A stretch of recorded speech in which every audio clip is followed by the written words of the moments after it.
Well, welcome back to the Comic Book Historians Podcast. I'm with a very special guest, auteur, graphic novelist, historian, Eisner winner. The list goes on. Jim Henson, Muppet Imagineer, toy entrepreneur, inventor, Craig Yoe. Thank you for being here today. Oh, the pleasure's all mine. You know that, Alex. You have an advantage over me with this interview. We're celebrating, your life. Okay, it's a biographical interview, but your graphic novel, Woman and Man Plus. I read it. I loved it. It is a masterful blend of Dr. Seuss, Robert Crumb, the pathos of life, love, loss, hope, and the pop cultural soup that defines, energizes, and overwhelms us. It's a wonderful work. It's coming out really soon. Tell us about how this came about. It wasn't something I planned for or even hoped for because I've been doodling around I'm 73 for most of my life, but I never had any long expanses of really seriously drawing comics, etc. I guess I needed some motivation, but the motivation wasn't positive. It's a visual psychedelic dream diary of the pain and suffering I went through of the heavy duty decision of leaving the United States, and then I went to Germany and got involved in the underground comic scene there, much to my delight. The rest of my family wasn't gung-ho about Berlin, and so I was open to moving to the Canary Islands, owned by Spain, and so we took yet another journey, and soon after arriving on the island, I became an island. No man is an island, but Yoe man is an island.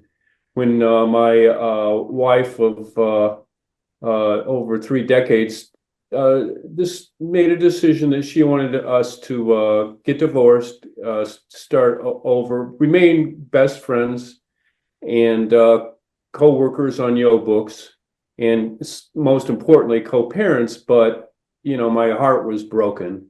As for art therapy, I decided to start drawing again after many decades. And this book is the result of that. So through symbolism and psychedelia, it reveals what was going on in my life as far as losing my country, losing my love, and some people say losing my sanity.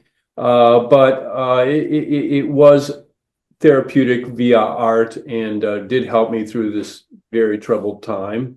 This book reflects that, and also the hope I was trying to grasp and the new life I was trying to reinvent. So it's all about that and more. And it's also about my love of comics, I think, and the form and everything like that. So I love the form. Yet in some ways in the book, I destroy the form. And just like that's a reflection of my life. I loved my life. I loved my relationship, and but somehow that was destroyed. And now I'm trying to be born again.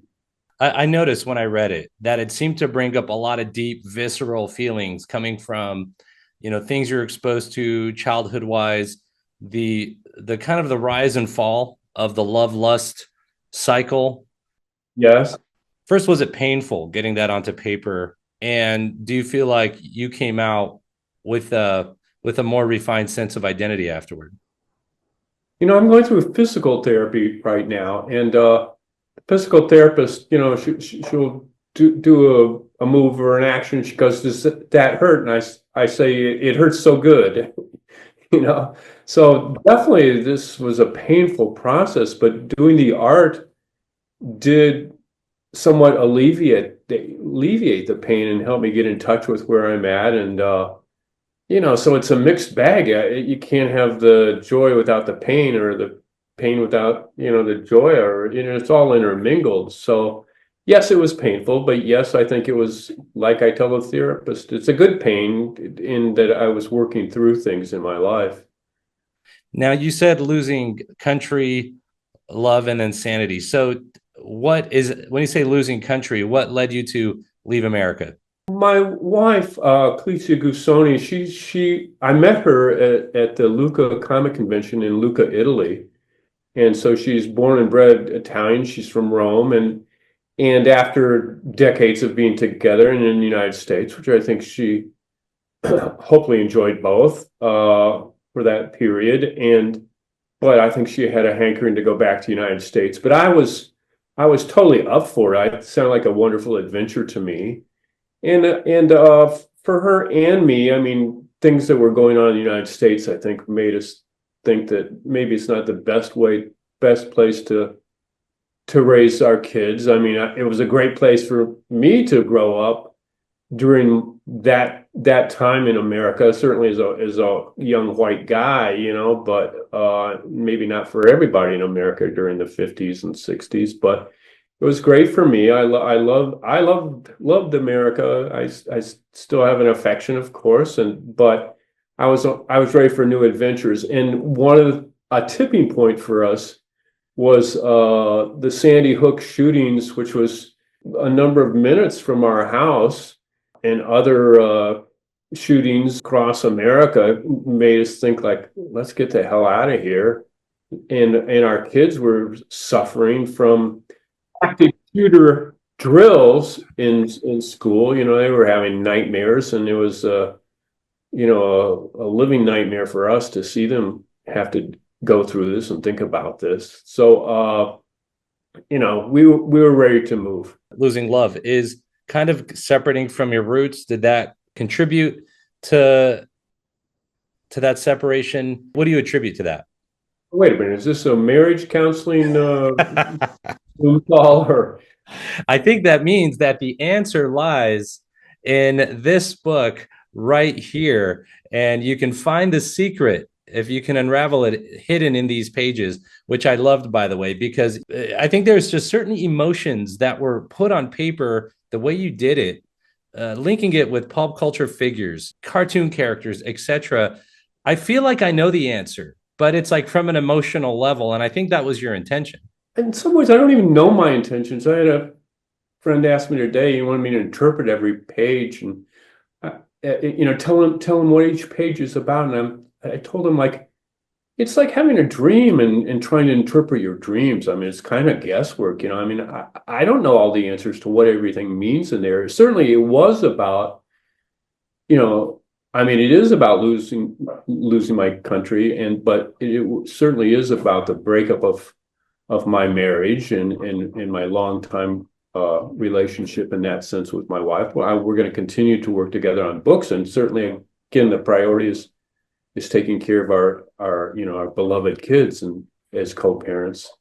But that is what the book is about. It's about all those things, this upheaval, this change, the things I went through, but I mean, it is autobiographical, but I would like to think that no matter what other people's lives have been like and what they go through, that they will find a lot relatable. Maybe, hopefully, they're not relating to the divorce part or the existential angst that I often go through, or this or that. But maybe they, have their own kinds of struggles, and certainly relationships can be difficult, work can be difficult, and I don't know, but you probably just have only a love for comics. I have a love-hate for comics, so there's probably some of that in there, and it's like you said, it's a gumbo, it's a mixed soup kind of thing, but it touches on all those things, and hopefully it'll touch other people's lives and see that, how they might relate to the struggles, and then also grasp onto some of the hope that's in the book. I think that as much adversity as I was experiencing, and dark thoughts, about, should my life even continue? I mean, I was pretty invested into the United States, having lived there for 70 years, and pretty totally invested in my marriage, but so maybe it could have been more, who knows? But I was invested in those things. So when I lost those things, I think the book reflects that. But then now I'm trying to build a new life, and And the book hints at that too, I think. Now, I want to go back, right? If we could almost get that Wizard of Oz tornado spiral effect, going back Yes. to 1951. Talking about Mr. Peabody and Sherman's Wayback Machine more than Wizard of Oz even. Yeah, I think you're right. I think you're definitely right. And if I'm going to defer a pop culture reference that goes back then, I'm going to defer to you. That's for sure. And this is also a trip to the wonderful, Wizard of Yoe, kind of life. And so Yoe is a British name. I think so. I often say that my grandfather, who lived in Oklahoma, I have a feeling that maybe he was escaping out of home windows when he had romantic liaisons, and when he jumped out the window as maybe the husband was coming home, he shouted "Yo" to his romantic interest, and so that's how he became known as Yoe. But another alternative interpretation is it might have been yeoman, Yeoman, which was the respected middle class, and I deserve a little respect. It was the respected middle class in England, and that's where you get the phrase someone's doing a yeoman's work, so good work. So maybe Yoe's from that. It was shortened from Yoe, and the E and O were switched around a little bit and became Yoe. It's worked out from a marketing viewpoint because Yoe's, a joyful thing you say to your friend when you see him on the street. Yo, I was once in Grand Central Station, and I living in New York, I got used to people saying yo, yo, yo all the time, and I didn't pay any attention because I knew they weren't talking about me. They were just hailing their friend. But someone kept persistently behind me going, yo, yo, yo. And then so I finally turned around and he goes, yo, you dropped your satchel, or you left it on the bus, whatever, a train, that's what it was. So he said, yo. So he was talking about me at that point. So yo, good for marketing. It is. It's very catchy. It grabs me by the hamstrings there. Oh, okay, good. I didn't know what it grabbed you by, but I'm just glad it grabbed you. Now, you're born 1951 in the Midwest. Iowa and Ohio are your origins. Your dad was a chemical engineer in a tire firm, if I understand that right. Yeah. Tell us about those Midwest beginnings. The Midwest was a great place to grow up. And yeah, I was born in Iowa where the tall corn grows, and born in a pigsty. But my dad was doing as a chemical engineer, doing some work there. I can't remember what company, but he eventually went to Akron, where all the rubber companies are, and he worked for nearly all of them, and as a chemical engineer. And my favorite memory about my dad is he was helping developing tires for Goodyear, and he came up with the idea of doing a triangular tire. And they say you can't reinvent the wheel, but my dad damn sure tried. He talked Goodyear into investing millions of dollars in 3 or 4 years of his time to work on this idea of a triangular tire. Now, it wasn't totally crazy because his concept was that a triangular tire would have more grip in muddy fields and could be put on farmers' tractors. And so I have a photo of myself sitting on my dad's tractor with my dad's invention on it. They had to wait for a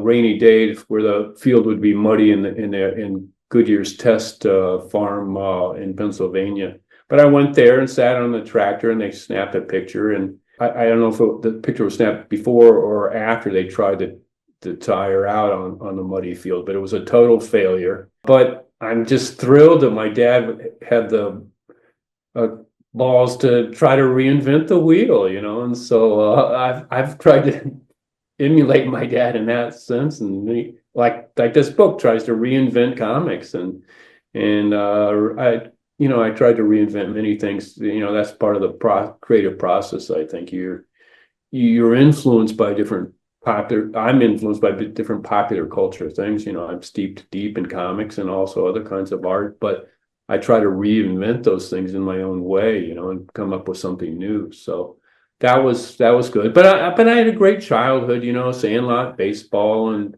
which I wasn't so good at, but it was fun, and riding the bicycle around for hours and making tree forts and all that kind of good stuff. So that was great. And comic books. My mom got me a subscription. She said it was from my Nana at Christmas time, and she got me a subscription to Walt Disney's Comics and Stories. So there was a little envelope that said that I had that under in my stocking, along with as there was every year a Sheldon Mayer Rudolph the Red-Nosed Reindeer comic book. Comics were a big part of my life. Speaking of therapy, I think the first psychologist I ever worked with, he wanted to know what was my most fond childhood memory. And at that time, I said, just laying in bed by myself, reading Uncle Scrooge comic books. So I think maybe that was a period where I was feeling kind of antisocial and just wanted to curl up back into the womb and read comic books, I guess. And on special occasions, when I'm going off to summer camp, my mom wanted to get me something else in addition. And so she got me little Lulu comic books and by the great John Stanley. And I met Barks, and when I did the book, The Art of Mickey Mouse, I met him through that. But John Stanley actually became a very close friend. When I moved to New York to work for the Muppets, I was looking around like, I didn't want to be right in the city, so I wanted to be in the suburbs. So I was looking around Connecticut and New Jersey, and I kind of called John because I had corresponded with him for a long time, commissioned him for some work when I was an art director for kids stuff in Chicago. And he said, "Oh, come on up. I have a real estate agent in Croton, New York, that Croton on Hudson, that could maybe help you out." So I actually got a house, down the street from John, and so we were able to get even closer. You were a Boy Scout, is that right? That's correct. Did you do atomic drills in school? Oh, absolutely. We got under the desk with our hands over our head. Yes. I kind of liked those. They were exciting, and I had a fantasy each month when we had to do them that the Russians would drop the bomb, and I would throw myself on top of Kim Friend, a fellow third grader, because I was so infatuated with her. And I would throw myself over her to shield her from the carnage, and she maybe give me a kiss as I went on to my reward in heaven. That's pretty wild. Kind of like atomic bomb drills. Have they started up again there? They haven't. When you were talking about the shooter drills, it reminded me of the atomic bomb drills of the 50s. And that's why I was asking. Yeah, I guess I wasn't so traumatized. I was intrigued, actually, but my kids were maybe smarter than me, and they were unfortunately traumatized, realizing the gravity of the active shooters in schools. Now, your dad collected coins, came up with a way to display them. I think from what I understand, you guys started a business, and it kind of taught you, in a way, he cultivated in you an industriousness. Am I thinking about that right? Absolutely. It's interesting because he subscribed to the Newsmatic News, which means coin collector news, and he was collecting coins, and being an inventor, came up with these plastic things, sort of like, what do you guys call those tombs you put comic books in now these days? The meters had two sides, so you could see the front and back of the coin. A comic book that's entombed in screwed in between two pieces of plastic, you can't read them, which is what?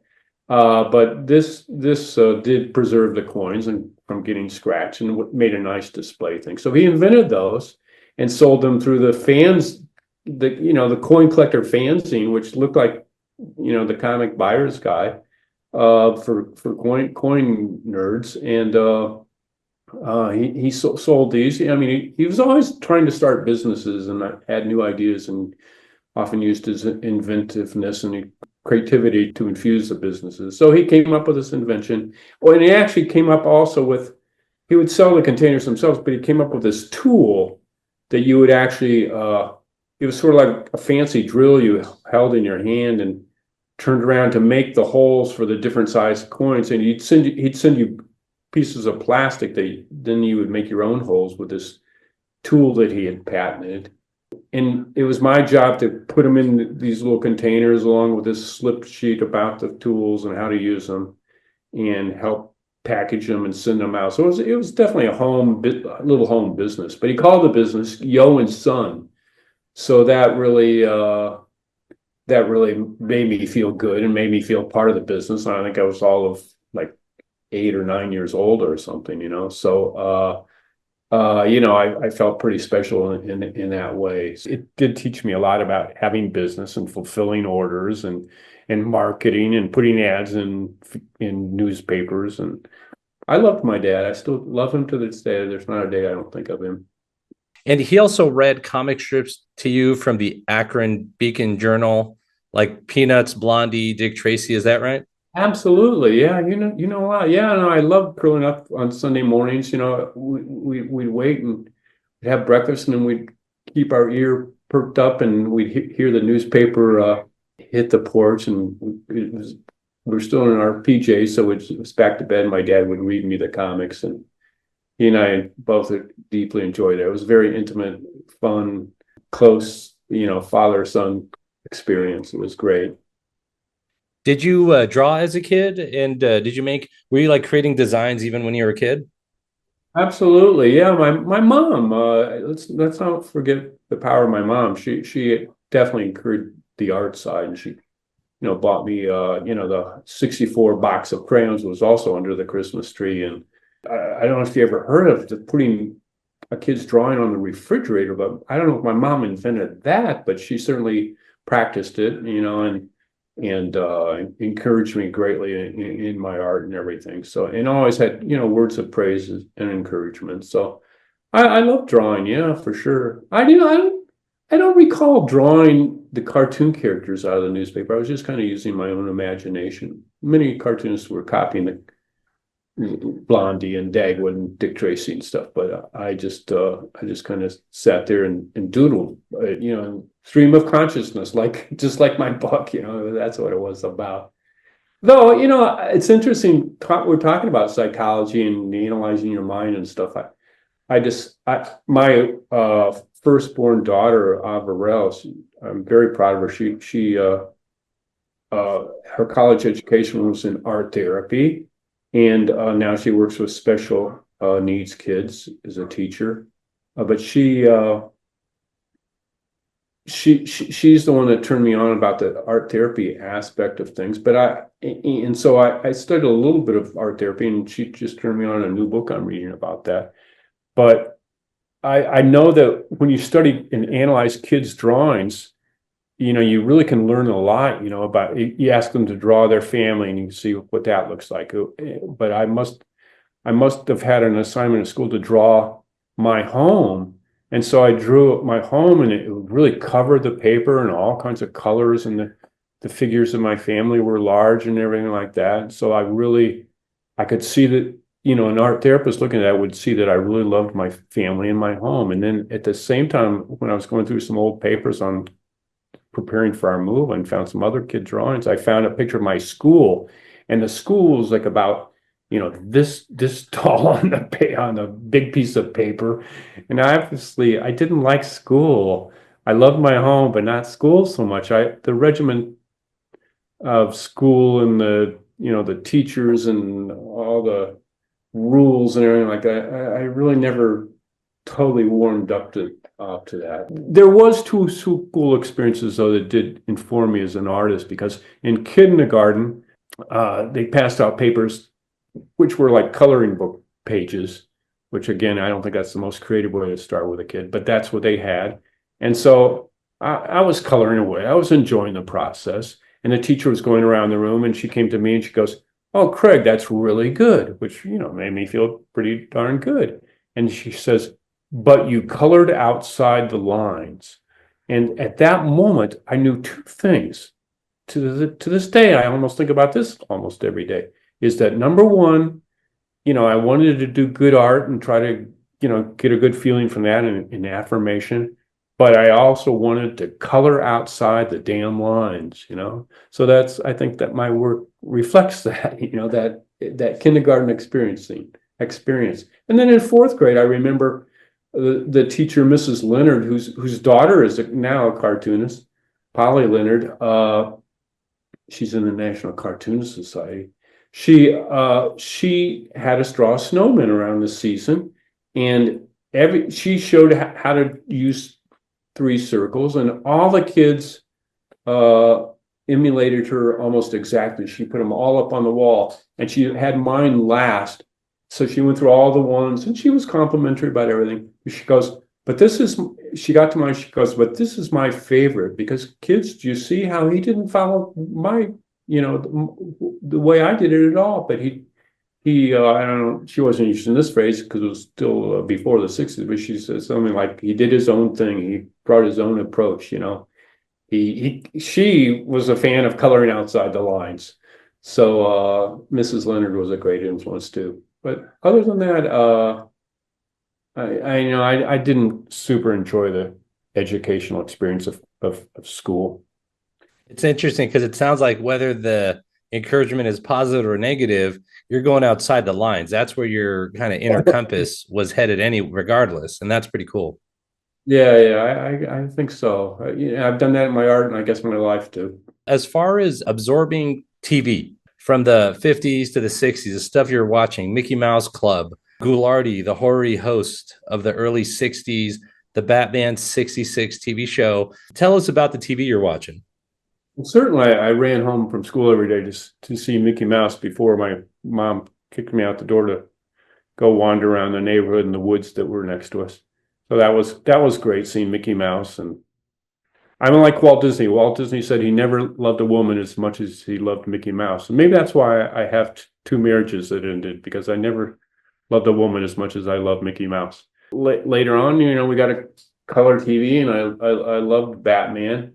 That's the best screen version of Batman, by the way. And I want to interject that. And now we've probably just lost a lot of your viewers, Alex. They just turned off and they're not getting to the end of those videos, so that's not good for your ratings. But that's telling it like it is, dude. Adam West eventually became a good friend of mine, and we worked together on a few different projects. But Ghoulardi certainly was a defining thing.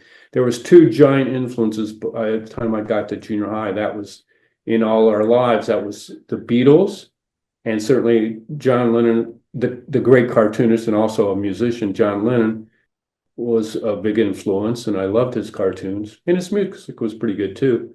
But Ghoulardi, when he started up as a premier horror host on WJW TV in Cleveland, Ohio, me and every kid in the greater Akron, Cleveland area was tuning in on Friday nights, and he was just a total fascinating hoot to watch. He took these old horror films that maybe people wouldn't be watching at all anyway, but they got the syndicated rights to, and he would, like, as a horror host, he would have all these like special effects, the screen turning around. And I just finished another comic book recently, and I actually made Ghoulardi the villain, and inspired by him to make the villain for the more traditional comic book story.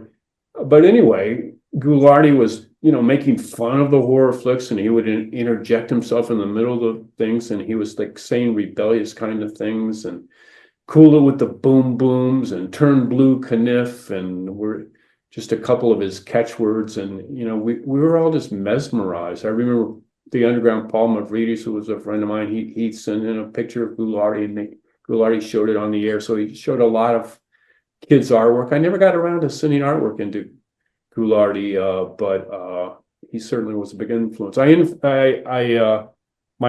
collection of Steve Ditko Gorgo stories, I dedicated that to Ghoulardi, because he was such a, I don't know if he showed Gorgo on his show, but he certainly did like those kind of movies. he was terrific. He was a great inspiration, every bit as much as the Beatles. I think he influenced kids in Northeastern Ohio, and inspired us, many of us artists. And his son is now as a production company. I guess he's a quite highly esteemed film director, and I'm sure part of that was his own influence by Ghoulardi and his dad. It's interesting. Not everyone has the courage to venture outside the box and then interact and produce more pop culture with their heroes the way you did. So I think that's really quite amazing. Not everyone can. That's hard to do, and I think that's amazing that you did that in so many ways, hundreds of ways. Now, in your teenage years, after you kind of got the kid comics a bit out of your system, you got more into the Marvel stuff. Ditko, Kirby. Ditko, I think, clicked the most. Well, Ditko's the king of comics, right? I think so, yes. Oh, yeah. Okay, good. We're in agreement on that. The few viewers we still had watching, now they've left. No, they're staying around. I got an eclectic clientele here. Oh, okay, good to hear. Hi, guys and gals. So, well, I mean, during the Ghoulardi era, some kids at my junior high, when I say kids, it was boys, secretly started collecting Marvel comics.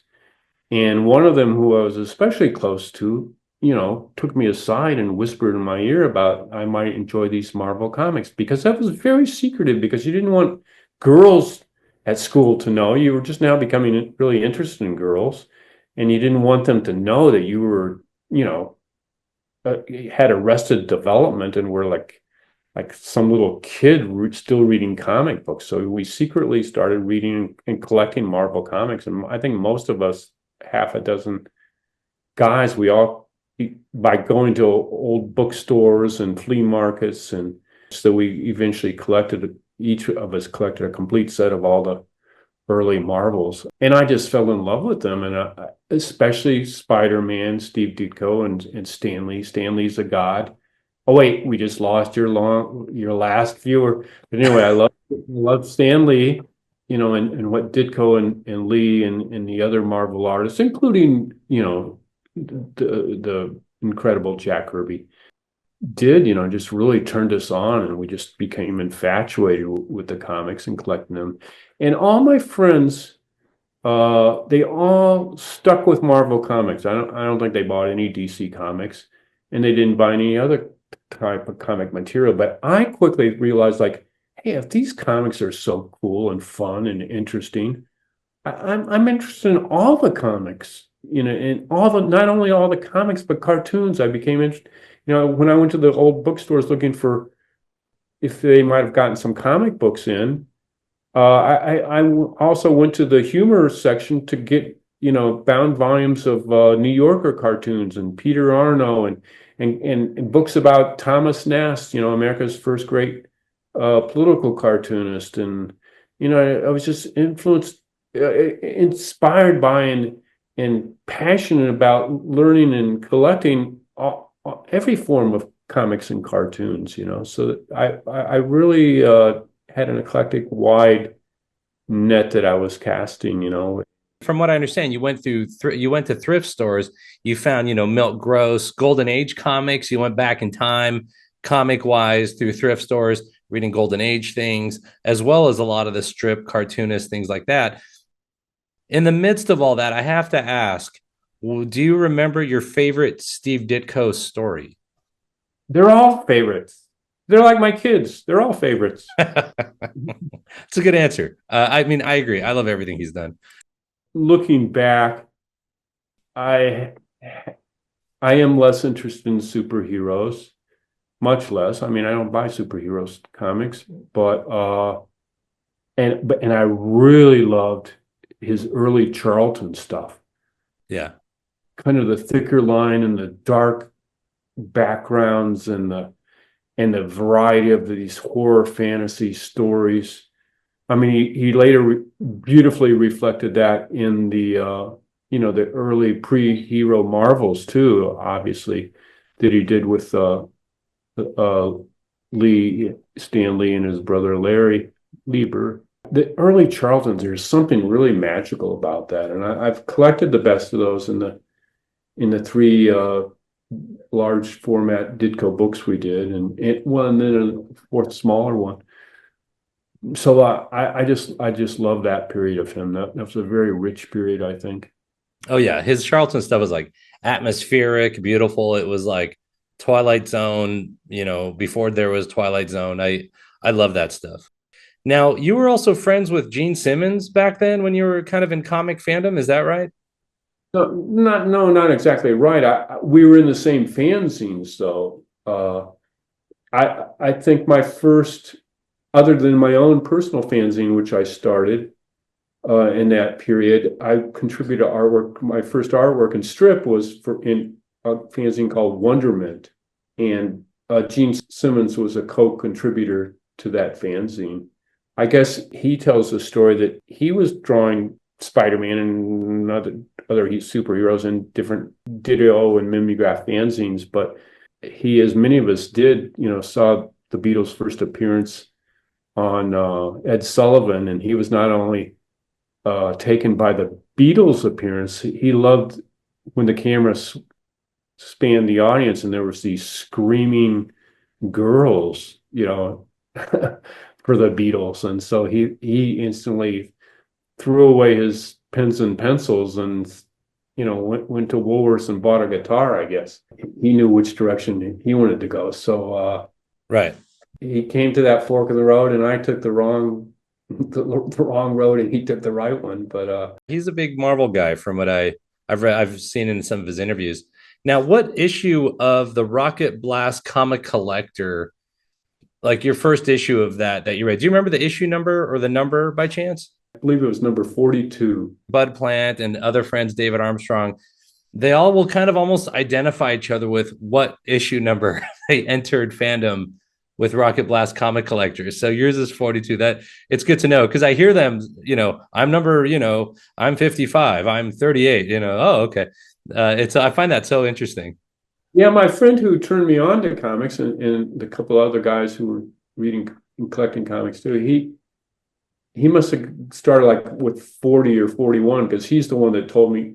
I think he got a Rockets Blast Comicollector and told me about it, and so I instantly subscribed. And that certainly did open up again a whole new world to see these old golden age comic books. You could buy Detective 27 with the first Batman story for $5, but I didn't have $5. That was 3 lawn mowing jobs, and then that at 10 cents each, that was 50 other comic books I couldn't buy. So I didn't bother getting that. And then you were a member of Kappa Alpha with Frank Miller and other comic fans when you were entering fandom? I was a member, and this was before Frank Miller. He came along later, I guess, but I was earlier on. I don't know which issue I was in Kappa Alpha, but Kappa Alpha, as your viewers may or may not know, it was a fanzine compiled by a person called a central mailer. So everybody would send in their own little fanzine, and I think we had 40 members at that time. And then the central mailer would staple. He'd get everybody's fanzines, and then he would staple them all together into one big fanzine, and then put a cover on it that said Kappa Alpha, and then send it back out. So I became a member of that, and that's where I started doing my fanzine. I did a fanzine called Yoe Studio, which was my name and also, of course, maybe the name of the lead character in the Catch-22 Joseph Heller's novel, a great anti-war novel, which again was a big influence on my life. And so I started doing Yoe Studio, and I did that for a number of issues. And that was big time, because my mom, again, my encouraging mom, bought me a mimeograph machine. I used one from some PTA or something that was getting rid of it. And so I started not only writing and drawing for and putting together these fanzines, but printing my own copies to send to the central mailer. And so Fred Patton in Los Angeles was the central mailer when I started. Then Donna and Maggie Thompson God bless them. They became central mailers after Patton stepped down, and they lived about an hour from me. And my encouraging mom drove me and my friend Chuck Case, who again turned me on to comics. My mom drove us to their house, and my mom went off to do some shopping while we spent a couple of hours with the Thompsons and saw their amazing collection. And I think we helped them collate their comic art fanzine on another visit.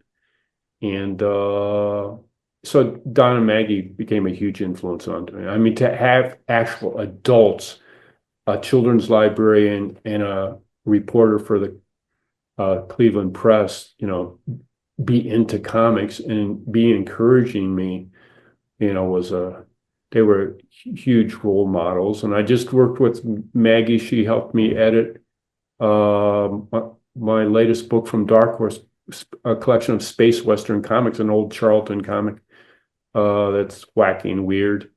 And so I'm still in touch, and I try to remind her every time I have any contact about what a big encouragement and inspiration she and Don were. And so using a mimeograph to make the Yossarian, that was basically your entry into kind of packaging and publishing, right? Yeah, and packaging and publishing and editing and writing and having an audience and having feedback. And, my friend Chuck and we were, I think, maybe the youngest members of the group. So most of them were adults, Fred Patton and the Thompsons and these people from Australia and France. Here I am, getting this. And Bill Blackbeard was another great encouragement. He loved my contributions and he had super kind things to say about them and encourage me. And so to get positive feedback from an esteemed person like Bill Blackbeard. And this was before he had started doing all his books and selling his ginormous collection to Ohio State and all that kind of stuff. This was way before then. So we were all just kind of like, had a small audience of 40 people, for our work, at that period in time. There was no Marvel movies and museums, and institutions devoted to comics and things like that. So we were all just kind of running on our own out of passion and a little ability but to have the example of these adults and who were taking me seriously and shared my love for comics, that meant the world. Underground comics, you mentioned earlier that they're a strong part of your foundation. And so when you started reading the underground stuff like Zap Comics with Robert Crumb, while also kind of toward the end of high school incorporating hippie culture, long hair. Tell us about that transformation. My dad had a business trip to Chicago, and so we went there. And one of the things tourists did, they went down to, I wish I could remember the name of the street. There was one street that was had all kinds of hippie head shops and hippie clothing stores and cute little trendy restaurants and things like that. So, as tourists, my dad, got the AAA book and looked for, what you should do in certain towns. So one of the things was go to this street. And so we went to that street, and while we were waiting for our food, I saw like one of those hippie head shops. And I said, hey, while we're waiting, can I run over to that store? So I did. And I saw the first issue of Zap Comics, and also the Chicago Mirror, which was put together by Jay Lynch and Skip Williamson. And I with my spending money for the vacation, I spent it on that. I think I hid them down the back of my pants before I went back, and my parents said, "Did you find anything?" I go, "No," because I think these were pretty verboten material. I wouldn't want my mom and dad to see. But anyway, once I got to the hotel and had a private moment, I was reading Chicago Mirror, and I saw a phone number for Jay Lynch, or at least his name, and I looked it up in the phone book. Yeah, that's what it was. And I called him. I said, I'm a kid from Akron, Ohio, and I'm reading this, and I love it, and this is so cool. And just want to call you and say hi or something. But he years later, when I moved to Chicago from Ohio, and started working for a children's publishing company there. I got back in touch with Jay, and we became fast friends. And I used him as an artist for the kids' magazines I was doing, and he turned me on to a lot more stuff. But he always said he remembered me calling him many years previously and telling him how much I loved the Chicago Mirror. So that was pretty cool. And then when I took the Zap comics back, I was the first one to review Robert Crumb in print, maybe, or at least in a fanzine. So because I had a little I don't know, it was 2 or 3 or 4 sentence review of the Zap comic book I found in Chicago in my Yossarian Kappa Alpha fanzine. So I kind of pride myself I pat myself on the back. I don't know if it's worthy of a pat from anybody else, but I was maybe the first one to review a Robert Crumb comic book in comics fandom. Part of that, the hippie movement was, of course, the anti-Vietnam War sentiment of the period. You had an if I understand this correctly, your own anti-war high school newspaper. You were a cartoonist in it. And some of these themes manifest in your later publications, the great anti-war cartoons, the unknown anti-war comics. There's a sense of pacifism, if I'm understanding that correctly. Yes, I mean, I try to be a pacifist. Everybody who tries to be pacifist, it's very difficult. And that was certainly born from, what was going on in the air in the 60s, and realizing how evil the Vietnam one, and I felt all war was. And so I became very active in the anti-war movement. And I remember in art class drawing anti-war cartoons, and even in the Yossarian fanzine, for a mimeograph, you had to trace. There was a couple different ways to reproduce cartoons, but one of the ways back in that way, a cheaper way, was just to trace cartoons. I remember tracing anti-war cartoons I found from the past onto the covers of some of my Yossarians, which brought some criticism from some of the fellow members that, they were just wanting articles about Marvel comics. My first issue of Yossarian was about cowboy comics. That's how much I wanted to do something different. But I did bring an anti-war and hippie vibe into the pages of Yossarian. In junior high, we did have our high school student underground newspaper, and the official paper of Firestone High School was the Firestone Focus.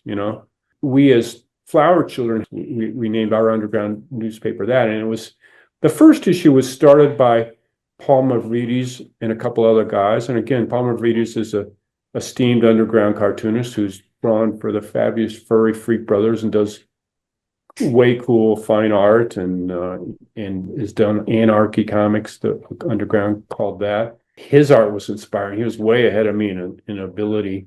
But I did draw one anti-war cover for the Crocus with Nixon as a lion, and I think I stole that line from an old issue of Harper's Weekly that I had found, probably from a Thomas Nast cartoon or something like that. Got very involved in the anti-war movement. Then when I went on to college, I was one of the leaders of the anti-war movement there and helped organize marches. We marched to the Selective Service Office, the draft board, in other words, and the night before I went with my friend's mom. She was supportive of what we were doing. We went out to the countryside outside of Akron and went to find on some farm. We got a bucket of cow's blood or something, and so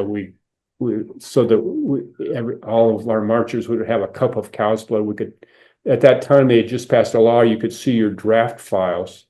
So we asked to see our draft files, and then when they showed them to us, we poured this blood on our files and then gave them back to the clerk to to file away as part of our protest. In fact, the clerk who dealt with my file years later, I think I was doing some work for Nickelodeon, and I had flown out to when I was a creative director at Nickelodeon, I had flown out to Los Angeles for something, and on the flight back, there's this old lady sitting next to me, and she goes, you look familiar. And I go, I don't know. I don't know what the connection might be. She goes, I know who you are.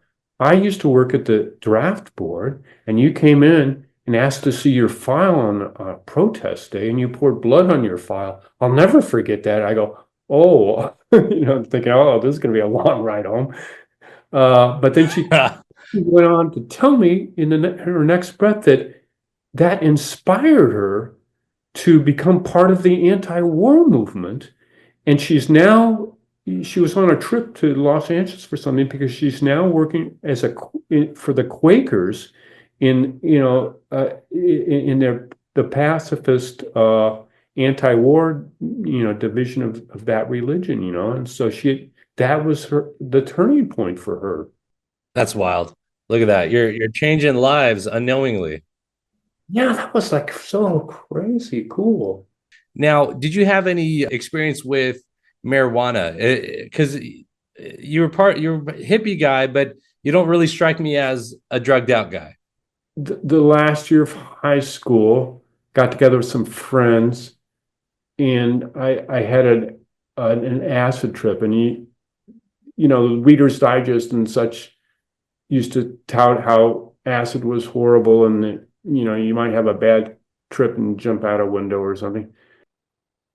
I had one of those bad trips. I didn't jump out the window, but it was just like scary. I felt like I was dying, and everything happened 3 times, like in rapid succession, like a little segment of what was happening would repeat 3 times. And then I would touch my head, and it would get like gooey, and, the skin would kind of goo off my head like gack or something.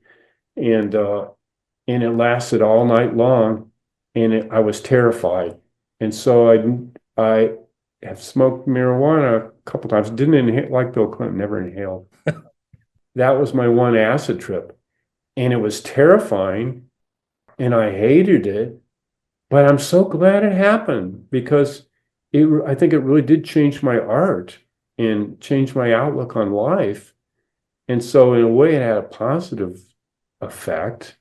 I mean, many things in life, just like my separation and divorce, and everything has good and bad, right? And you try to minimize the bad and avoid the bad when you can, but if something bad happens, you try to make the best of it. So anyway, that trip, I still, decades later, sometimes get flashbacks from that trip. There was a Neil Young song playing while that trip was going on, which repeated over and over again 3 times in a row. But if I'm riding in a car, driving even in a car, and I happen to touch my head and that song comes on, all of a sudden my head gets gooey and starts coming out again to this day. So it was quite impactful on my brain somehow, this crazy acid trip. And I think influential on my artwork. Do you think? I mean, the back of the book says, animation said my art is like Dr. Seuss on acid, So I think, I'm thankful for that. That bad trip was good. Although you didn't really go back to doing that kind of stuff, No, but it had a positive effect. once was enough. How did you stay out of the draft? The draft system was that it was in tiers. If you had a medical deferment, you could get out. Or if you were going to college, you could get out. If you couldn't meet those criteria and you were still being drafted, you could register as a pacifist. So I did register as a pacifist, and had to write an essay. I had to get the minister from my church to write an essay, and all that kind of stuff. But I was in college, so I had a college deferment. So unlike people whose parents didn't have enough money to send them to college, I had that deferment. And then a couple of years later, while I was still in college, the Vietnam War ended. So I thank God I wasn't drafted. But if I had to drop out of college for some reason and I didn't have a medical deferment, then they would have reviewed to prove that I was a pacifist. And not necessarily avoid the war in Vietnam, probably not, they would have sent me to the front lines as a medic, which would have probably been traumatic and this and that too. But anyway, that's how I got out of the draft. I also staged a protest on the Akron University campus where we did street theater, and we had a baby and we covered it with napalm and then burned it or something like that. And thousands of people showed up for this to beat me up because I had announced I was a cartoonist for the school newspaper, the Akron Book Delight, and I did a cartoon after the shootings in Kent State. I did a cartoon about that, and I did that reviled the Governor Rhodes at the time. And then I would do anti-war cartoons because the University of Akron was complicit in the war by having it was a big, like my dad's department. They had a big chemical engineer department, and they were helping to develop things like napalm and stuff like that. So I did anti-war cartoons and college administration cartoons. But we staged this protest. But a few years later, an FBI agent who wanted me to start becoming an informant, since I was so involved in the scene, and I turned him down, of course, but he showed me my FBI file, and they had photos of me in that street theater and leading this protest and everything like that. So that is crazy. I'm pretty proud that I have an FBI file. Yeah, that is pretty cool. You don't hear that every day. Person of interest, Craig Yoe. Now, you also got into sign painting and actually enjoyed it, like painting signs. Tell us about that. Yes. Well, after the first year of high school, I wanted a summer job. And so I saw an ad in the paper. The city was looking for sewer workers. So I thought, well, I might as well start at the bottom. And so I went and applied for that. And I guess I filled out these papers and I met all the criteria. So the city kind of had to hire me or something. So, but I showed up in the office of the director of the sewer department, and he took one look at me and my long hippie hair, and he knew this was a recipe for disaster, putting me in the sewers with these, hard hat construction pro-Vietnam guys and stuff. It probably wasn't going to bid well for getting work done. And so he said, sit over there. I gotta figure this out. And right after I sat down, this other gentleman came in, and he goes and said hi to his friend in the sewer department. He said, "Who's that over there?" And he goes, "That's this guy. He's going to be working for me in the sewer department, but I'm trying to figure out." He goes, so this guy came up to me and goes, "Well, what? You look a little strange. Are you an artist?" And I go, "Yeah." And he goes, "Well, I have an opening in the art department." He asked the sewer guy, "Hey, could I take him for the art department?" He goes, "Oh yeah, yes, please take him. He took me over to the art department. I became his assistant. He painted lettering on the side of the police cars, numbered car 54, whatever, on the side of that, and signs for the soapbox derby and whatever the city needed, as far as sign painting, et cetera, so I became his assistant. Yeah, that's just a cool skill to learn because it's a trade, but there's some art behind it too. So it's just kind of interesting, because you would, be official in publishing all sorts of artistic things. I just find that such an interesting side thing you did, a little side hustle you did there. Well, you'll see from my book, I have a love for lettering, and sign painting is actually a rich tradition related to cartooning, because a lot of the early cartoonists, maybe the most notable one, were sign painters, before or during or maybe even after their cartooning careers, like the great cartoonist Eugene Zimmerman, whose name is Zim. His nickname was, and the way he signed his work was Zim. He was a sign painter, and he's always picturing sign painters in his cartoons and comics. And a lot of early cartoonists were their side hustle was sign painting, and you can kind of see that, the form, the shapes, and the colors. And and the lettering they put in. I mean, Winsor McKay started as a sign painter for carnivals and circuses and stuff like that, you know. And he could do beautiful lettering. It's weird how the balloon lettering was kind of weird because it often runs outside of the balloons and stuff like that. But then the typography of the logo, Little Nemo and stuff, you can see what skills he had as a letterer, and he started as a sign painter. Now, when you were at Akron University, you were there during the Kent State Massacre? Yes. This was a spring initiative across the land and nearly every college had an anti-war demonstration planned for May 4th. That was, you know, it was a planned thing. And so me and a couple others, we in my future first wife, we were on the 4-person committee to organize the anti-war demonstration on our campus. Somebody, though, had a in the middle of our rally on the football field across from the university. Somebody in the audience must have had a transistor radio, and we heard about the shootings at Kent State, which was 15, 20 minutes from our campus. We were like almost like a sister campuses. We heard about the shooting, and the tone of our, you know, again, I was a pacifist, but the tone of our rally immediately changed because like some weatherman types then took over the stage and, you know, changed the whole tone of the thing. And the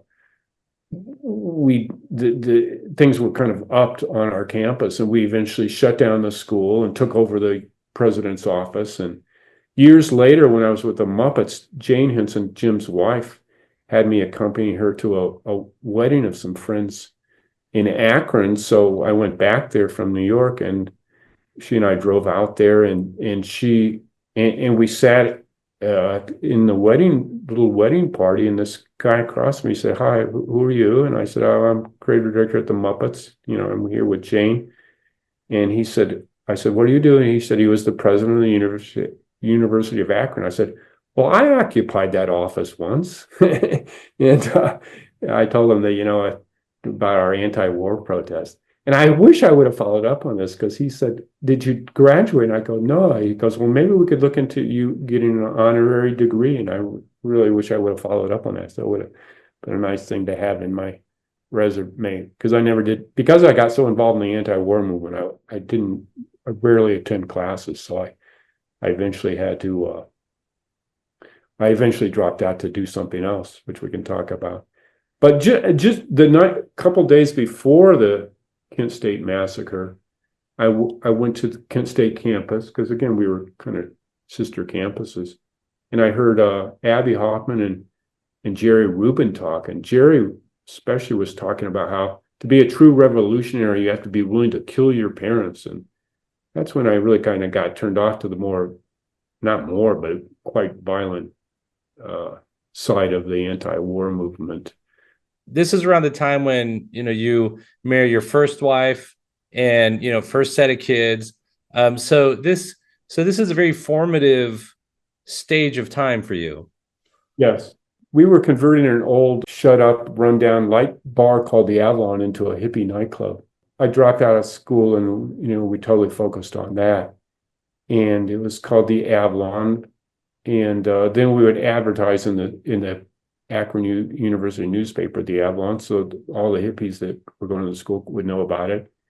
And so we started this nightclub, and, you know, we'd have hippie folk singers and poets and a few rock and roll acts come down, and some of the more popular bands that were from the Cleveland area, like came there. And, you know, so we started this nightclub, and it was a large building. So also we rented to a hippie head shop that had another location, and they started a location there. And then we opened up another area of the building. We opened up a free school where hippie parents could have their kids drop out of school, and they have their own alternative school. So it was kind of a whole hippie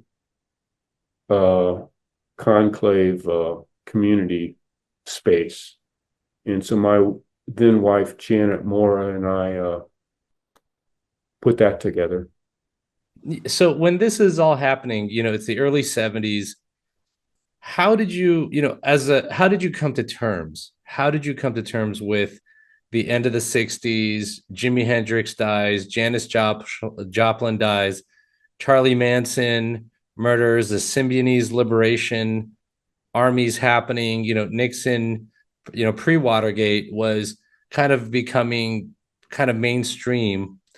How are you dealing with that while also working on what you just talked about as far as the folk nightclub and drawing advertisement comics and in the university newspaper, underground newspapers? How are you dealing with all that?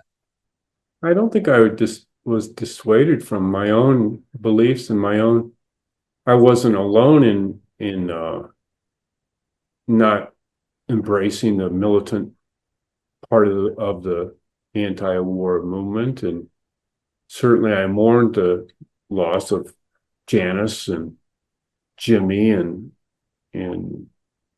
Jim Morrison, but I what do you do? Just like even like today, there's bad things, but you have to keep marching on. Now my marching isn't the military type march, but it's the protest march, so I have to keep putting one foot in front of the other and keep on trucking. That's right. That's totally it. And you're right about that. Now, you were living communally as a member of the Jesus People hippie movement in the early 70s. There were prayer meetings, Bible studies. How did that all come about in the midst of all this? Well, it ties into the hippie nightclub because a hippie came down one night named Carlos Cerise. I think maybe he was with a couple friends, but he was the lead songwriter and singer of this folk act, and he started playing this like angelic type music. I mean, it didn't sound religious, and it sounded like folk music, but he and his songs glowed. There was something very special about him, and mystical and spiritual, and I was quite taken back by his deep, beautiful songs, and I think I came up to him afterwards to the stage and said that I was like really special. I was really taken by that. What's behind this? And he said it's Christ coming through me, or something along that lines. And then he invited me to this old barn outside of Youngstown. Our nightclub was on a Saturday night. These hippies met at the barn on Sunday night. So I think the next night I went with him in an old hippie van.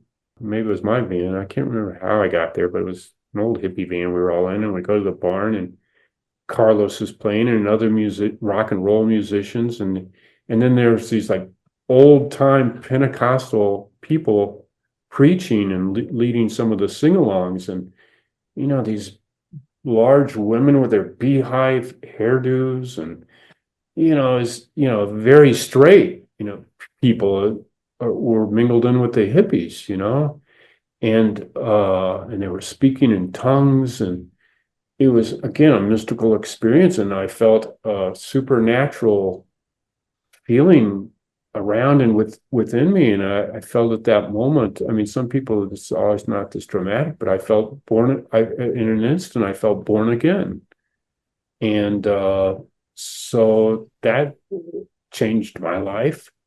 And I remained a hippie, but I was now a hippie Christian. And Carlos became a regular part of our nightclub, leading songs there. And many of the people who attended our nightclub became hippie Christians too. And we would continue to have the music on the weekends, sometimes with Carlos, sometimes with just our regular cast of musicians who didn't maybe share the same spiritual beliefs. But then on Wednesday night, we did start prayer meetings and Bible studies, and eventually the Christian community aspect took over, and in 3 or 4 times a week we would have get-togethers and services, and go out in the streets and and we started a hippie underground. Our Acorn hippie newspaper changed into which after about the 7th or 8th issue, we changed it, I think, Acorn into a paper called Jesus Loves You with a psychedelic logo and everything. So it was a very much of an underground newspaper, but it was espousing, the teachings of Jesus and how he can change your life. So, and then we would pass out our newspaper on the streets and then invite people to our church and and then we helped other churches get started in Kent, next to Kent State. We helped start a church there and other places too. And then we started putting on big Christian rock concerts with the Christian musician the more notable Christian musicians of the time, Larry Norman and Andre Crouch. So that all, and then we started renting houses next door to the church and living communally. We had a girl's house and a guy's house, and then Janet and I took people into our house a mile or so away, and so we lived communally, shared everything. Most of us sold everything we had or extra cars and stuff to get money for the church. And Tell us about your friendship with Rick Griffin at this point. well, I started doing Christian hippie newspapers, and I think I sent Rick one, and then I decided I wanted to do a glorified comic book, and so I told Rick I wanted to come out there. So he invited me to come out. He picked me up in Los Angeles train station, and then took me to his house in San Clemente, and I stayed with him for a while. And then he made up a list of other hippie type artists who had become Christians other than himself that he knew of. He had become a Christian too. And so I went up and down the West Coast visiting these different artists to see if they wanted to contribute to this book. I also stopped in up around San Francisco to see Charles Schultz because he was a Christian, and so I interviewed him, and I don't think I asked him to contribute to our book, but I just took the occasion to meet up with him, and he and I did other projects together later on. So Rick was definitely a big influence on me, and his work, and then his kindness, and his wife's kindness, Ida, who was a gifted artist and beautiful person, and was deeply religious. She and Rick took me in and showed us art and how to do it. He told me secrets about how to do art that I never realized, and he really encouraged my art. He liked my art. And we put together this book called Jubilee, which he did a stunning cover for. And in this book that I was talking about, we brought together all these hippie Christian artists that we put together this book, Rick doing the cover. And then he helped me, guided me on my own comic strip inside and gave me tips on how to do it and the secrets of art, which I can't reveal to you to this day. Now you had a pro-woman stance in your church that, if I'm understanding right, contributed to things breaking up and you going your own way. What happened? I gave a sermon once or twice a week, and I started peppering my sermons with things I was finding in the Bible, how the last people Christ saw on the cross and the first people after his resurrection were women, and he was he was telling the religious people not to throw stones at prostitutes, and he was very, I think, pro women, and I found other biblical evidence for that.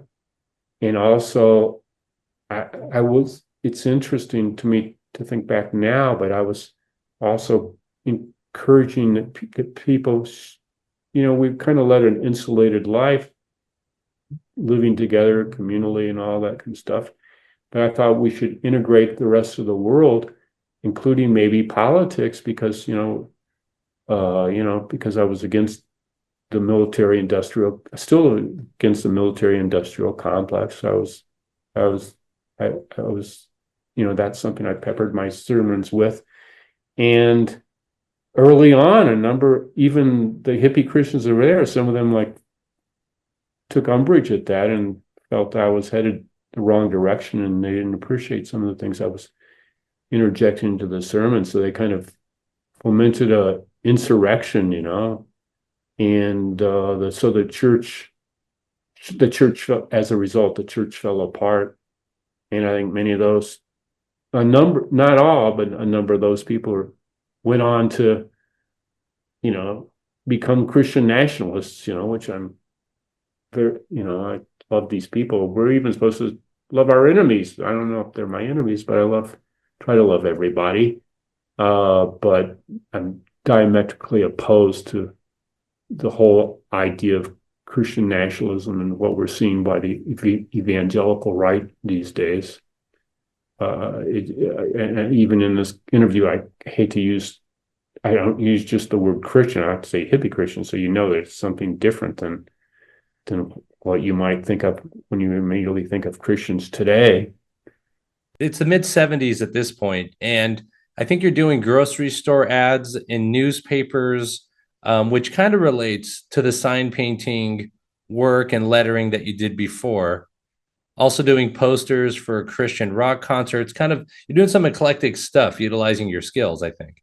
When the church broke up, I was just eking out. I think I got like a salary of $400 a month, and many times the offering plate didn't yield that when we passed it around amongst us poor hippies. In fact, we even had a policy: if you have money, put it into the offering plate. If you need money, take it out. So often we'd only be left with a few buttons or train tokens or something.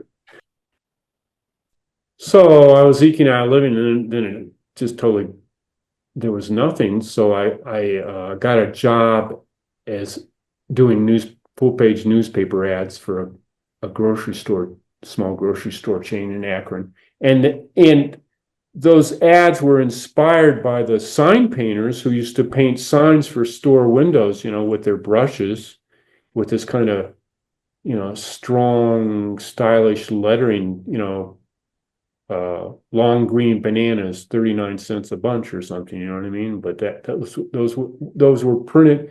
They would paint those on the butcher paper from the butcher department of the store. They would, paint these signs for old grocery stores, early grocery stores. So that the ads that we were doing were in that style. They looked like sign painting. They were all the total ad for all the grocery items available that week on sale were done with hand lettering. So that was my job, to create these ads. And it was bad and good, because I was not able to go as fast as they wanted. They wanted these done lickety split, but I did hone my lettering skills. But they did kick my ass to the curb because I couldn't do it fast enough. But it was a great learning experience. Yeah, and from 1975 to 1978, you worked at a Christian book, like it was Christian book art for a Midwestern publisher, David C. Cooke in Chicago, that made Bible and Life Picks, kind of the Protestant version of the treasure chest stuff that was also coming out. And you did posters, other artistic material. You tell us about working there, getting work there. That's so interesting. Yeah, no, it was fascinating. And so I still wasn't making enough money even. Well, I lost a job at doing the newspaper ads. So I was trying to figure out, how can I make a living next? And this company, David C. Cooke in Chicago, contacted me. They knew my work with Christian newspapers, and which primarily appealed to youth. So that they were like a century-old company. And Pix may have even started also before Treasure Chest. But so they, they created Sunday school materials. Each week, a kid through adult, nursery school through adults, each age group would get a little magazine, newspaper type fold out thing. So they hired me to be in charge of the visual side of the kids magazines. And but the company did have this Bible and Life Picks, which you're familiar with. Your viewers may not be. It's a comic book, and I think it was started during like a lot of giveaway comic books. I think of it as a giveaway comic. They were started because there was some Wortham and the anti-comics movement, the Senate investigations draw attention to what a powerful medium, an engrossing medium comic books were. So even people who weren't doing comics, like corporations and churches, and they started their own comic books because they realized this is a way of to reach people with a message or an advertisement. So David C. Cooke started this comic book. They had lots of different comic books in it, comic stories in it. The leadoff was written by or drawn by Andre LeBlanc, who was an assistant for Will Eisner, and he did work for Quality Comics. And so he did the Bible stories. And then there was all kinds of other stories, and they used artists like Lou Fine and I used artists like Joe Kubert, John Stanley, Little Lulu, again, the guy who turned me on to whose Little Lulus I got turned on to. And they at times had Charles Schultz in the pages of Bible and Life Picks. And I think you also used Gil Fox, Dick Rockwell, Alex Toth. Yes. And I think Stephen Bissett something for me, John Tottelbaum. And again, Kubert had done a story for that before I arrived there. And so here's a Jewish guy, one of the masters of comics art. He did a story about a missionary named Helen Keller, not the same famous blind woman by that name. Yeah, so there was all kinds of great artwork in Bible and Life Picks, and great comic stories. Fascinating. You kind of oversaw work with Joe Kubert and Alex Toth. Can you tell us the difference between working with the two guys? Well, yeah, I guess I kind of get what your interest might be. I mean, Joe was super to work with. Like many of his assignments back then, he would say, "Now I'm going to have my students do this, and I'll supervise them." But then he ended up just doing it himself. For what reason, I don't know. Maybe he gave the students the same assignment, but he also did it and sent his in. So he did a beautiful, beautiful piece. I mean, it's not Hawkman. It wasn't a superhero and something like that. But it was like, I remember it was like kids sitting around a picnic table or something. But it was really a beautiful, beautiful drawing. And I had John Stanley do a bunch of cute kids, and Alex Toth. I can't quite remember the scene. It's probably something like, again, just a group of kids. But the editors, like much of the publishing industry at the time, art directors had some power and influence, but the editors had the final word. And the editors were the arbiters of what they thought was good and the final decision as to what should go in. And they would, if they didn't like something, they would offer sharp criticism, or if not sharp criticism, just like, well, let's have this little girl, she should maybe be holding a Bible, and this kid, can you make a nicer smile on his face? Or, they have a lot of input.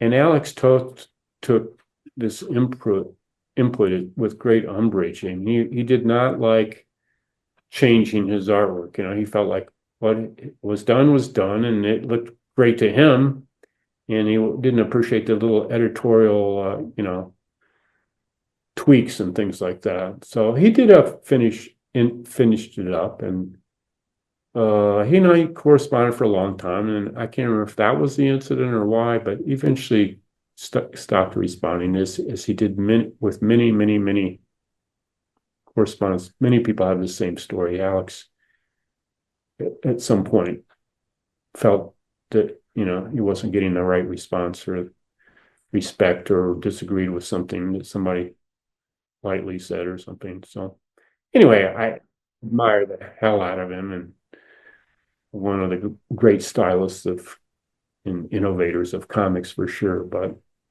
I'm not the only one that found it a little hard to work with, and I think the editors were happy when I worked with somebody else for the next assignment.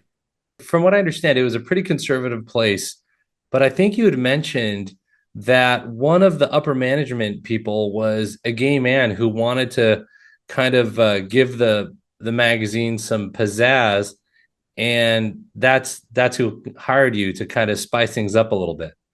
Yes, absolutely. I mean, other people that were running the art department hired me, but he is the upper management, gave the final consent, and he was a great guy, and he wasn't out at that time, but he certainly, was supportive and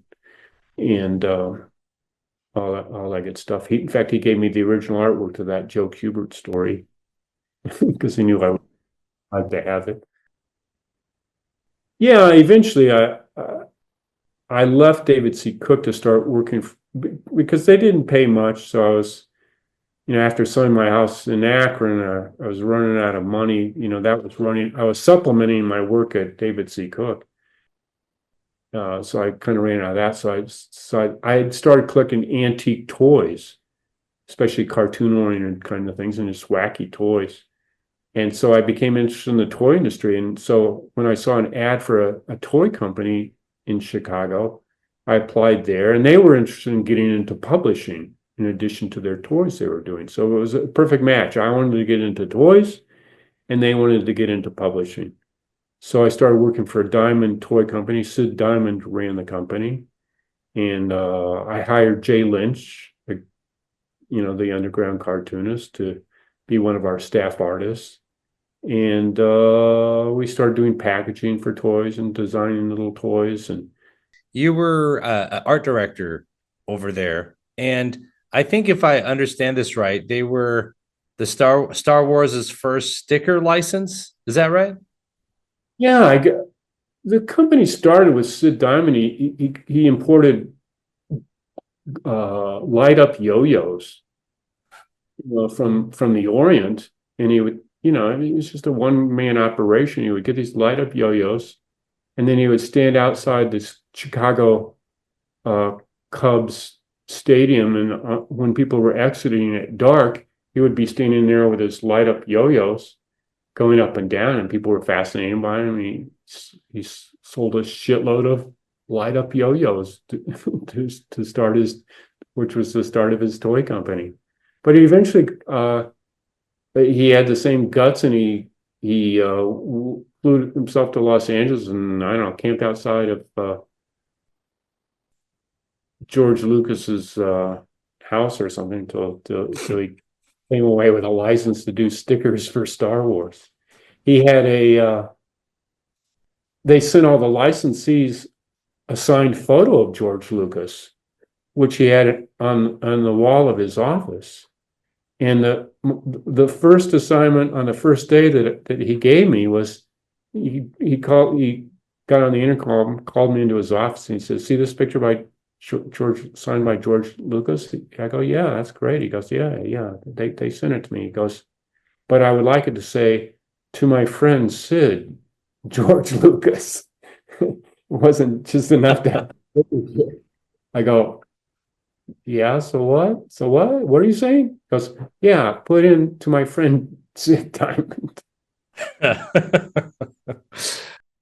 I like that FBI person of interest, Craig Yoe, forging Counterfeiter. friendship counterfeit George Lucas letters for his boss. Yeah. I love that story. I think that's so funny. And then you also had Cabbage Patch Kid stickers, Disney stickers. I mean, it sounds like there was a lot of pop culture running through that place. Oh, absolutely. Yeah. No, it was during the height of Cabbage Patch when like mafia guys would pull up in their limousine and come in and shake down the Toys R Us owner to get some of the Cabbage Patch dolls that just came in because it was so hard to get the Cabbage Patch dolls back then. So Sid was like printing money because people couldn't get the dolls, but he was just printing their images on stickers. So that was easy. And he could just keep the presses running around the clock, in the Orient and keep feeding the toy stores and stuff, So it was like printing money. So he made a lot of money on those Cabbage Patch stickers we designed for him. And then, we spun it off into sticker books and all kinds of stuff. And we also had a Muppet license. And so we were doing Muppet stickers and sticker books. So that was my first work on the Muppets. I have a funny story about that, but I don't know if I should share it. I think you should. Well, there was a guy that worked at Toy. He wasn't the owner of the company, but I think he must have had a piece in it. But he was kind of he wasn't the most sophisticated guy. And when the Muppets came to visit us when we were doing the stickers, I mean, they were New York sophisticates. So they took him to for dinner, they took him not to, one of the finest restaurants in Chicago. They took him to a Holiday Inn buffet. The Diamond Toy Company took him to there because, they were kind of on the cheap. And so we're getting in line of the buffet. This guy, he went ahead of the people from the Muppets. And he got his salad and he stuck his finger in the salad dressing to taste it to see if he liked it. I was, yeah, that's pretty good. I'm going to have that one. I'm going to have that. And the sophisticated Muppets standing at the Holiday Inn buffet line were seeing him, and their jaws dropped when he did that. They were kind of aghast. No, that's a great story. Now, you also worked on some Garbage Pail Kids with Jay Lynch, is that right? It's funny because at Diamond Toy, I was thinking, look at these, we're doing all these stickers, anyway, we're working on Cabbage Patch stickers. And one day I came to Jay, I go, look at the popularity of this Cabbage Patch Kids. We should do something satirical because I knew he'd worked on bubblegum cards, for Tops, and, they did all this satirical kind of stuff. And I said, we should do some kind of knockoff, Mad magazine type send up of Cabbage Patch Kids and do a line of stickers and stuff, and maybe we should present it to the people at Diamond, though I didn't know if they want to compete with themselves. But he goes, well, I'm actually kind of already working on something like that. And then he revealed enough to know that I knew he was doing Garbage Pail Kids for Tops. So, that became a giant thing. And after I left Diamond, after they fired my ass, Jay stayed on with Diamond, and I got him work at David C. Cooke and Diamond. And he asked me if I wanted to help him think up ideas for Garbage Pail Kid cards. So I did a few. Actually, my daughter, Avarello, I mentioned before, she came up with Jailbert instead of Jailbird. That was one of the Garbage Pail Kid cards. There was a Cracked Craig, I think. Yeah. So we anonymously helped moonlighted for Jay when he was submitting ideas for Garbage Pail Kids. That's cool. I loved Garbage Pail Kids. I collected, I think, the first 4 series of that back in 5th grade or 4th grade. I love that stuff. I still do. Now, what year did you leave Diamond for the Marvin Glass and Associates job? And why did you leave?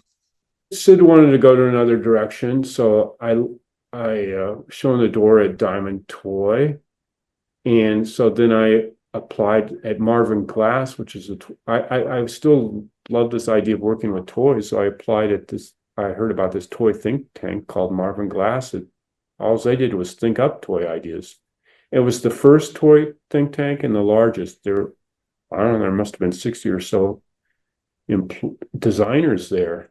And they hired me as a senior designer with my experience. And I started working for this famed toy think tank, which had done Light Bright and the Operation game, which they stole that idea. I found in their library a Rube Goldberg book on his inventions. And they said, yeah, that's where they got the idea for Mousetrap. And, they did all kinds of, I don't know, Chatty Cathy dolls and the game Simon and Mr. Machine. And early on, they did a lot of, which I liked, a lot of wacky novelty toys like giant sunglasses. They invented those, and they invented the chattering teeth. And so it was like a famed place. Not only famed for their toy invention and their secrecy, because you had to be very secretive about what you were working on, be careful about the wastebaskets. All the content was, destroyed before they put it out on the curb, But they were also famous. There was a shooting there where some guy who I feel went crazy because of all the glue that we glued the toy prototypes together with. I think he went crazy from the glue, crazy glue. And he shot and killed 4 people. And I worked with a guy who was also in a wheelchair as a result of that shooting. So it was famous for that too. Wow, that's crazy. I didn't expect that part of the story. That's wild. It was across the street from Moody Bible Institute, a Christian, very conservative Christian college, where Betty Page used to attend. Oh, wow. That's cool. So it all works together, Alex. It's all connected, especially you. You're in the midst of the milieu of all these things. And then it sounds like your dad's kind of engineering trade rubbed off on it here, because you designed toys, action figures, and I think you own patents from this experience. From working at Marvin Glass, when they submitted the patents to the U.S. Patent Office, they had to name the inventor on the application. 6 patents in my name from toys I invented at that time. I invented toys for Mattel and Hasbro and Coleco at the time. I was doing Cabbage Patch Kid dolls, and in Fisher Price and all these different toy companies I invented toys for and have patents for. So I felt my dad, who died early, I maybe was looking down with pride from heaven on that. And then you invented the game Airhead for Mattel, Cool Shades. Do you remember the action figures you made for Hasbro? That was a line that I was had the initial idea from. It was a line of like cops as superheroes. So I actually had come up with the idea. Another designer there had seen my storyboards, and then he went off and did his own version. So, and he really took a lead. He and his other pal at the toy think tank kind of took the lead on that. But I was more interested in dolls and games. I don't play board games or action games, but I really had a feel for coming up with them somehow. I really enjoyed the wacky plastic games, in the tradition of Simon. When I came up with Airhead, it was based on I used to go to the department store in Akron where they demonstrated puncho balls. Do you remember those? They were balls with elastic band on them. You would just punch them, boom, boom, boom, boom, boom, boom, boom. And then also they would take those balls and they would put it above a vacuum cleaner, and the ball would float in the air. I marveled at that. So that's how I came up with that game where you would stack different hats with holes in them on top of this Airhead guy. and a ball from inside him would float. Every time you put on a new hat, the ball would float above the hat a little taller until maybe that the hats would fall over, then you would lose, which was also based in my idea on a game that my grandfather gave me for Christmas called Blockhead. You would stack these different pieces, these little blockhead guy figures on top of each other, and until one of them fell, and then you lost, and the other guy who had put the last one on that didn't fall, he would win. But Crumb saw Blockhead too, because he put Blockhead in one of his comics. But I was inspired. He was inspired to draw Blockhead in a comic. I was inspired to kind of combine the punch-a-ball, scientific physical effect of balls floating on this, shooting out vacuum with the Blockhead gameplay of something falling. And when you were at Marvin Glass, you got a call from Jim Henson, who was looking for a creative director, mainly because he enjoyed your work with the Muppet stickers that you did for Diamond. If I'm understanding that connection right. Yes. And tell us about that and your early talks with Jim Henson and the beginning of your professional relationship with him. Well, yeah. So they flew me to New York to interview at the Muppets. They were looking for a creative director. And the process was you had to first talk with all the different heads of the different departments, the publishing department, the licensing department, the puppet builders. And you had to talk with all these people because they wanted everybody to like the candidate and feel that they could work together. And, you often work together with the different departments and things like that in the film department, in the movie department, and all that kind of good stuff. So it was interesting because I must have interviewed with at least 8 people, and you're, as you know, in an interview, you're trying to be on your best behavior, you're trying to present yourself in a positive way. And you're also, if you have a series of interviews like that, you're trying to remember what you said to the last person. You're starting to tell something the person you're talking to at the time about your abilities and your careers and your goals. And so by the time I was on the 5th or 6th person, I couldn't remember is what I'm about to say. Did I already tell this person I'm talking to this, or was that the last person I talked to? I was, by that time, after jet lag and after a series of interviews, I was like pretty wasted before I finally got to the top of the building and the top of the company and the top of the decision makers, Jim Henson himself. And by the time I got to Jim, he said, "Oh, nice to meet you, Craig," in his best Kermit voice. I go, "Oh, yes, Mr. Henson," and he says, "So sit down and tell me about yourself, Craig." And then so my answer was basically,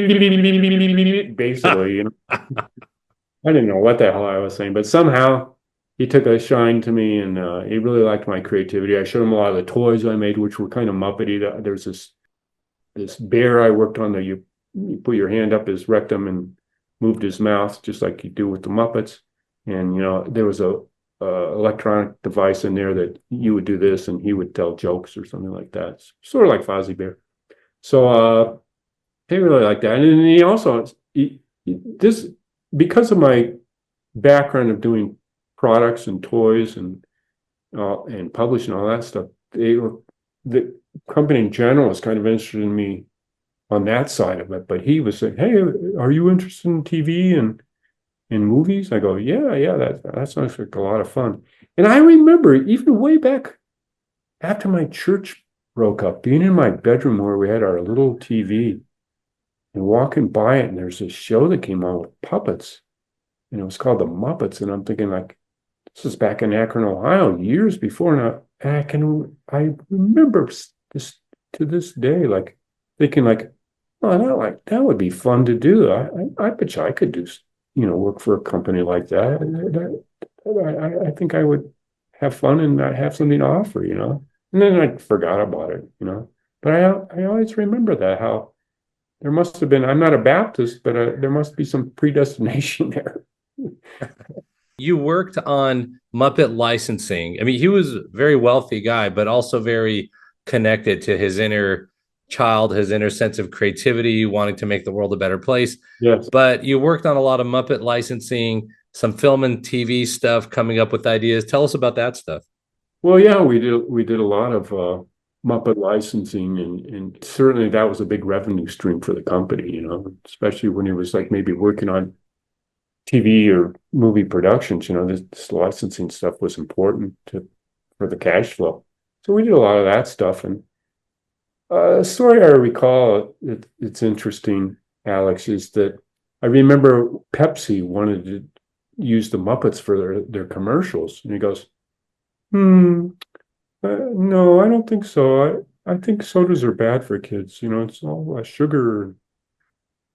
No, we'll pass. And this was like a multi-million-dollar deal, big freaking Pepsi Cola, but he was thumbs down, And then the following week, though, there's a little marshmallow company, just a no-name small marshmallow company from the Midwest or something, or not a big conglomerate or something. And they wanted to do Muppet marshmallows. And so, we were kind of obligated to tell him all the different opportunities. So we went to him and said, Jim, we have this opportunity to do Muppet marshmallows. He goes, I like marshmallows. Okay, that's a good one.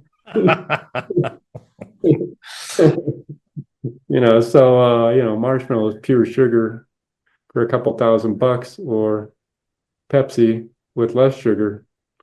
And let's turn down the $1 million. So he was, he certainly made a lot of money. He had homes around the world and ate at good restaurants. And his main interest was creativity. His main interest was making a better place. They once had a meeting in the conference room. Everyone gathered around the table, and that's the day they came up with Fraggle Rock. And the idea wasn't like, oh, let's come up with, characters that'll be good for Happy Meal premiums. It was like, let's come up with a TV show concept that'll bring peace to the world in our lifetime. So it didn't quite do that, but maybe it made a contribution and a statement about, working together and all that, with diversity and all that kind of good stuff. What year did you start working for Jim Henson? I think it was 88 or 89. So the Marvin Glass stuff was like kind of in the 80s then, mid 80s, early 80s. Yeah. How many years were you there? I think about 5 years, maybe. Okay. Yeah, so for a good while. It was an old Victorian townhouse, the Muppet Headquarters, 4-story townhouse. And the top story was just a little apartment conclave that with a little bed for like maybe some guests or something, or somebody wanted to take a nap. But when I was waiting for Jim Henson to be ready, I went up. They sent me up to that top floor, which was just above the second to the top floor, which is where his office was. And went up there, and next to the bed was a bookcase filled with Pogo books. Jim was a big fan of Pogo, and you can kind of see that in the Muppet cast. Pogo, Kermie, Yeah, totally. Even the principal of Pogo and his cast and the Muppets. And Pogo was kind of the most normal one, but then there was all these crazy people around him. Kermit was the most normal one, and then there's pigs and bears and Animal and all these Beaker and all these crazy people around him, But that's a great, when you're creating a cast of characters, that's a great thing to have a central character that's a little bit more on the normal side, interacting with and Jim, I think, was maybe greatly inspired by Pogo. He loved Pogo. The Parade magazine, I'm sorry, I'll get back to your Steve Ditko question, but another thing I remember at the Muppets is they came to me one day and said, Parade magazine wants to do a feature on Jim's favorite comics. I go, oh, that's nice to hear. That's great. They said, the publicity department said, okay, so when can you have that for us? I go, well, don't you want to ask Jim? They go, Jim's too busy. He's off in Los Angeles this week, and you got to. They have a deadline. You got to do it. So I had to make a list of Jim's favorite comics out of my own head. So Pogo was on the list, Calvin and Hobbes, Jules Pfeiffer. I think I asked Jane, his wife, what comics he liked, and she said he likes Jules Pfeiffer a lot. And then I think they were open to cartoon characters too. So I said the Warner Brothers cartoons. So anyway, I'm the one that came up with Jim Henson's favorite comics. But they were in line with what I knew about him and what he had told me. But basically, it was my job to nail down what his favorite comics were. Yeah, that's cool. Another good memory of the Muppet times when we were working on puppets. We were creating a Muppet theme park attraction for Disney World. It's when Disney had wanted to buy us, and they actually bought us then. It fell through after Jim died, but we were creating a Muppet theme park attraction, and we were creating these puppets and being in charge at that time of the workshop. I took Jim from our main office at the Victorian Place to our creature shop a couple blocks away. And we went up to see the new puppet that the puppet builders were working on. And I would just start working with them. And there was this puppet laying on the table. And, the puppet builder said, oh, over here, Jim and Craig, here's the new puppet. And to me, it just looked like some fur and feathers and ping pong balls, just kind of laying there inertly on the table. But Jim looked at it, and then he put his hand in, and he started, talking with it and moving with it and making it come alive. And I just all of a sudden saw the magic, Alex, that he brought to these puppets. He made them real. It's wild. It was, it just took my breath away and showed me what, an incredible creator he was, and how skilled and magical and wonderful he and the puppet builders and the stylists and everybody that worked there. There was the caliber of the personnel and their creativity and their craftsmanship was just beyond compare. I mean, that's one of the things I took from Jim, is that even working on my book, I would think about him almost every day when I was working on it, because he was all about keep refining and keep working, and don't worry about the deadline. Just keep making it better, because you can't go wrong with quality. And that's a big lesson I learned from him, and I've tried to put that into my own work. Just like really make it special and make it good, and the craftsmanship is of vital importance in bringing it to life. Tell us about when Steve Ditko visited Muppet Headquarters. I mean, you became friends with him. Tell us about your friendship with him. When I got to New York, I mean, I grew up in the Midwest, and I corresponded with different cartoonists, but I had never met many. I met the Cleveland area cartoonists like Jim Barry and George Fett, and the cartoonists on the Akron Beacon Journal, this and that. But so when I never thought I'd go to New York, but when the Muppets brought me there, I thought, oh, this is an opportunity. Now I'm where the home of cartoonists are. Back then, that was still where all the Marvel comic artists lived, and many of the syndicated cartoonists and stuff. So I thought, like, well, my big hero, Steve Ditko, his studio's nearby. I want to give him a call, and as many people have said, his name was in the phone book. I called up Steve and invited him to come over and see the Muppet headquarters. And so, and I'd buy him some lunch. So he came over, I remember on the intercom they said, Craig, your guest is here, and I went down the spiral staircase, and he's sitting in the Steve is sitting in the lobby, this kind of skinny, older gentleman, but in the lobby, what we had was a row against one wall where you sat waiting for your meeting. There was a row of theater chairs. And so Steve was sitting there, and then right behind that row of old theaters, chairs from an old theater, there was a painted backdrop of all the Muppet characters sitting in the painting and sitting in rows of chairs behind him to watch a movie. You know what I mean? So I wish I would have had a cell phone back then. We didn't have them. And I don't even know if Steve would have appreciated me doing it. I would have had to get his permission, but I wish I would have got a photo of that, because here's Steve sitting in the front row of a theater with the whole Muppet cast right behind him. It was just such a great picture. It's clear in my mind. Maybe I should draw a picture of it. So anyway, I took Steve to lunch, and I love Steve, and I'm certainly crazy about his work, but he was a little bit difficult to talk with. He wasn't very effervescent, and he wasn't bombastic about it, but you could tell, he'd begun getting into Ayn Rand, and he had very strong, sharp opinions about things, and so it was a little difficult.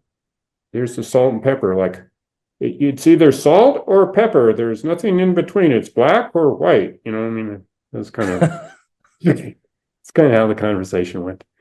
But then I took him to the Muppet workshop, and where we created the puppets, and which I eventually became the director for the workshop.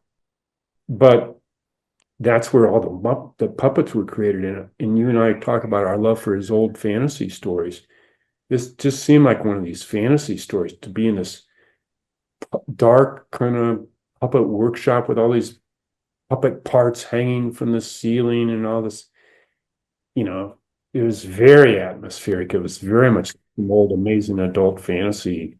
And he really loosened up then and brightened up and was excited and had all kinds he was very forthcoming, asking different kinds of questions about how the Muppets were put together and how it all worked and how the concepts were conceived and all this kind of good stuff.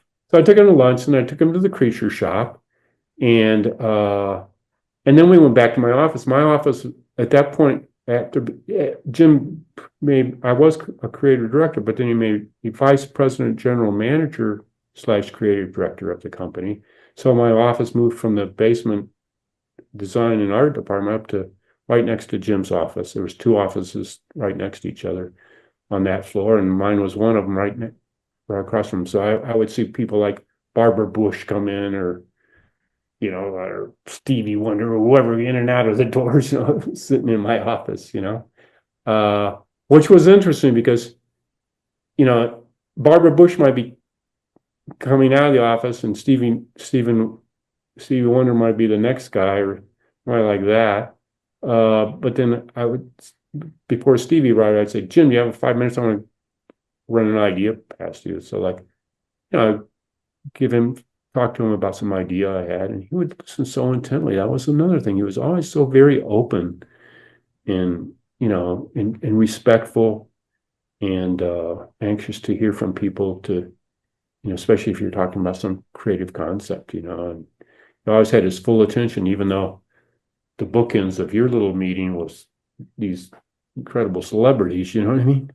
So Steve, in my world, was a celebrity. I brought him up to my office, and we knocked on Jim's door a little across the way there, and Jim came out, and I said, Steve, this is Jim Henson, the creator of the Muppets, and Jim, this is Steve Ditko, the creator, the artist creator of Spider-Man. And they both shook each other's hands, and at that moment I thought, holy fuck, there's Kermit the Frog's hand, and Doctor Strange's hand, you know, shaking hands. It's like my nerdy fanboy head is exploding. But for Jim and Steve, like, I don't think Jim cared about Spider-Man. And I'm really not sure that Steve even knew who the Muppets were. But for me, it was one of the greatest moments of my life. Yeah, like an interdimensional nexus Yeah, when those fingers touched. right. In 1989, Muppets sold to Disney. You got promoted to VP General Manager, Creative Director at New York, and a lot's happening. Could you tell that Jim Henson was kind of unhealthy at this time? No, not at all. He was totally healthy, and but having just come in charge of the Muppet work of the Creature Shop, he asked if we could have a lunch meeting because he wanted to tell me about his dreams and hopes for that, and more about his, how he worked with them and everything. So I had lunch with him, and it was a super rainy day. And I remember that I only had one umbrella. It was a Mickey Mouse umbrella that I had bought down at Disney World because Disney was in the process of buying us and actually had the deal in place, but not all the final papers were signed because there was some due diligence. But we were already starting to get our employee checks from Disney. But yeah, Jim was going to operate a separate unit based in New York, but so I was going to stay there for the Creature Shop and all. So we went out to have lunch with one little umbrella and a torrential rain. And Jim and I were both got soaked by the time we got to the little restaurant a couple blocks away. And I noticed that when we met at the Muppet Headquarters and on our walk over, he was like really coughing. And then at lunch, he was coughing a lot. And said, "What's wrong?" He goes, "Oh, I think I have a touch of the flu, Craig." And so, I didn't miss it. We all, feel a little under the weather at times. But that night, I got a call from his secretary, a couple hours just as I was starting to wake up from the night and get ready to go to work. And she said Jim had passed that night.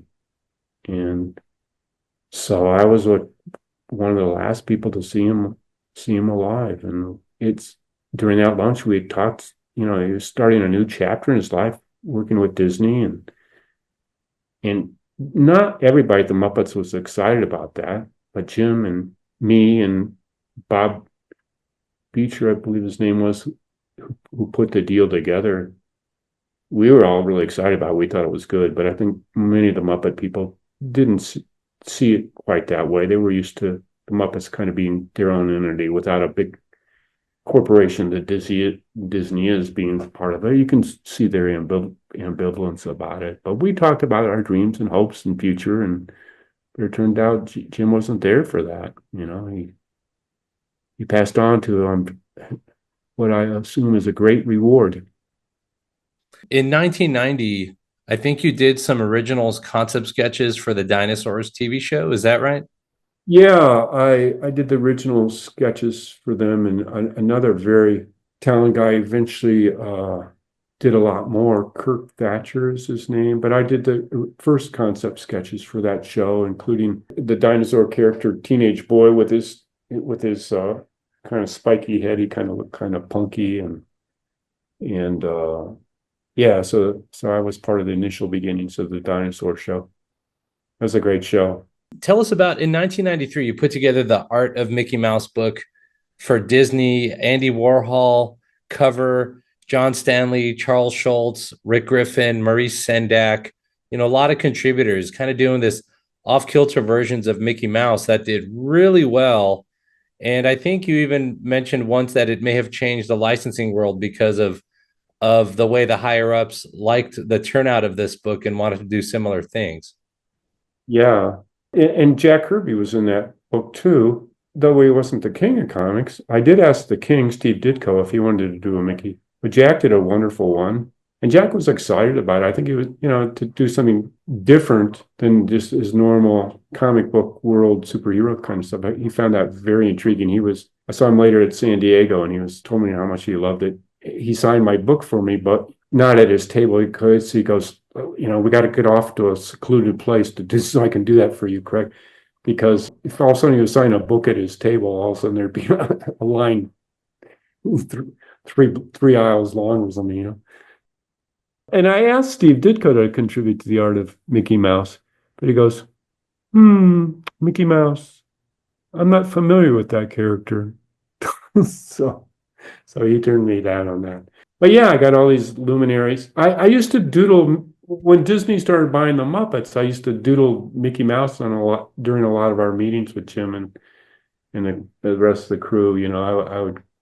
I often doodle during concept meetings, and so I was doodling a lot of Mickey Mouses, and I've always loved Mickey Mouse. So I collected old Mickey Mouse antique toys and stuff like that. I mean, I do love Mickey more than any woman I ever met.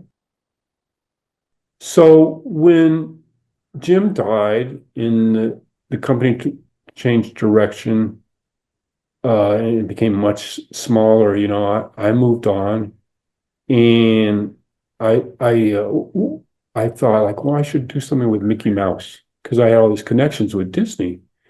So I think I contacted somebody at Disney, like, I'd like to put together a book about Mickey Mouse as seen by artists from around the world. And they put me in touch. There was a brand new company starting, Disney Publishing.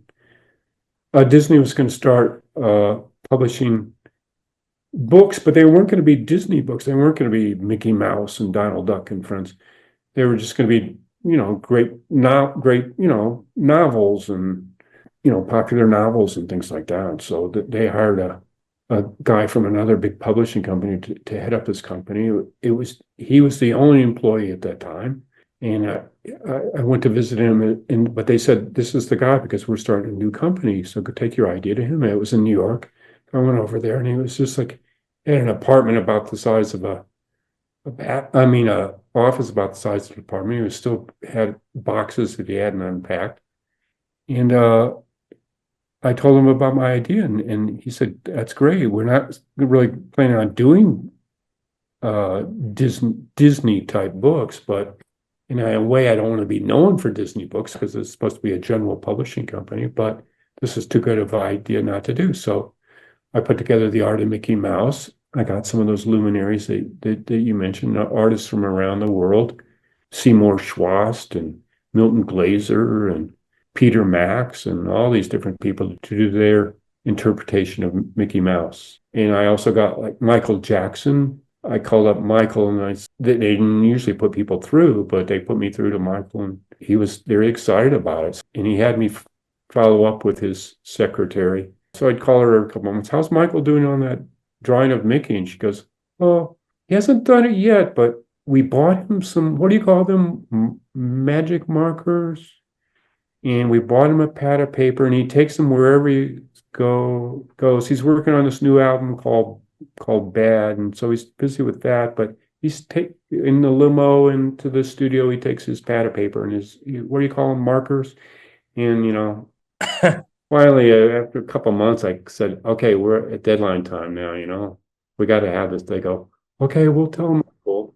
And so the next day, FedEx came, and there was this drawing by Michael, and he must not have had his markers with it today, because he just took ballpoint pen on a blank piece of typing paper, and he drew Mickey Mouse, but it's a Mickey Mouse version of Michael on the Bad album cover. So that's what that was.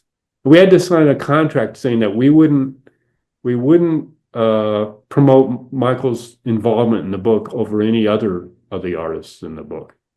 The second New York Magazine got a hold of the book for review, they did a whole headlined article about how Michael Jackson drew Mickey Mouse. So that was out of our hands, but we got a lot of acclaim for credible artists. But there was Michael with his kind of ballpoint pen doodle. He got a lot of the attention. Now, you also met some of the 9 old men at Disney. Is that right? Yeah. When I went to the Luca Comic Convention, the most impressive incredible creative person I met there, and that was Cleetia Gusoni. And I was amazed by her artwork. She had a display of her artwork there and her demeanor and how creative and nice she was. And so that was my greatest takeaway from that convention. Cleetia Gusoni, who I eventually married and had 3 wonderful children with. But I also, that year was a Disney-themed convention. And so I met Frank Thomas and Ollie Johnson, 2 of the 9 old men. And we became fast friends. And the old guard of Disney, they loved my Mickey Mouse book because it broke all the rules. And they, artists are rule breakers, but for most of their career, they were needing to follow model sheets, and Mickey's tail had to be just the right length, and his eyes had to be just right shape, and his ears had just to be right on, and red always had to be, 185 red PMS color or whatever color system they used. So it was all about, especially when you're working on animation, you have to follow the form, you know what I mean, and the rules. So they really liked the idea that my book broke the rules. So I became great friends with Frank Thomas and Ollie Johnson. And then I also met Ward Kimball, because I knew he was the biggest rule breaker. The artist, behind Jimmy the Cricket, he also did a lot of wacky little shorts and things for Disney. I think he was close to Disney's heart because they were both train collectors. When I went to meet and have dinner at the home of Ward Kimball and his wife, behind his house, he had 4 or 5 real locomotive caboose and train cars housed in a big barn behind his house. And both he and Walt were big fans of trains. You can see that at Disney World and at times in the cartoons. And Donald was always fooling around with trains and toy trains and things like that. So anyway, I met Mark Davis, was the artist of the Snow White character. He and his wife took a shine to me, and whenever I went to LA, they insisted I stay at their house. They had a little house next to their bigger house in Hollywood, and so I always stayed with them out there, and it was a great privilege and honor to get to know those guys. The Disney company offered me a job as a vice president for their theme park. Since I'd worked on the Muppet theme park attraction, got to know the Imagineers there. They really liked me, and I liked them, and enjoyed working together. So they offered me a VP job there, but I turned that down. It's still the corporate aspect of Disney kind of bothered me a little bit. I kind of wanted to do my own thing. So that's when I opened up Yoe Studio, Yoe Studio with Janet Mora, my then wife. And then after my divorce with her, and I met Cleetia Gusoni in Lucca, Italy. She and I started Yoe Studio, and she's probably more than 50% of the success of Yoe Studio and all the toys and books and everything we did. She's incredibly creative, and both my wives have been real creative stars, and Cleetia really had a good business, besides her creativity, had a good business sense and people management sense. And so we're even though we're separating, we won't be as parents and won't be as creative partners. So we're going to continue Yoe Books together. And what year was that you left Disney to create your studio? Early 90s. Yeah, because the book, The Art of Mickey Mouse, was 93, I think. Oh, well, there you go. See, you do know. So it was the same year. Who's asking me questions to see if I know? That's right. This is a mental status exam at the same time. So then so when you did your own studio work, you also kind of split your time as Nickelodeon's art director as well, right? Well, when the studio started, I thought Nickelodeon might be a good client. So I went over there and met the creative director, VP creative director, Scott. I had a really nice meeting with him. We kind of really hit it off. He loves Marvel comics and Steve Ditko and all, and he liked my work a lot. And so, we had this interview.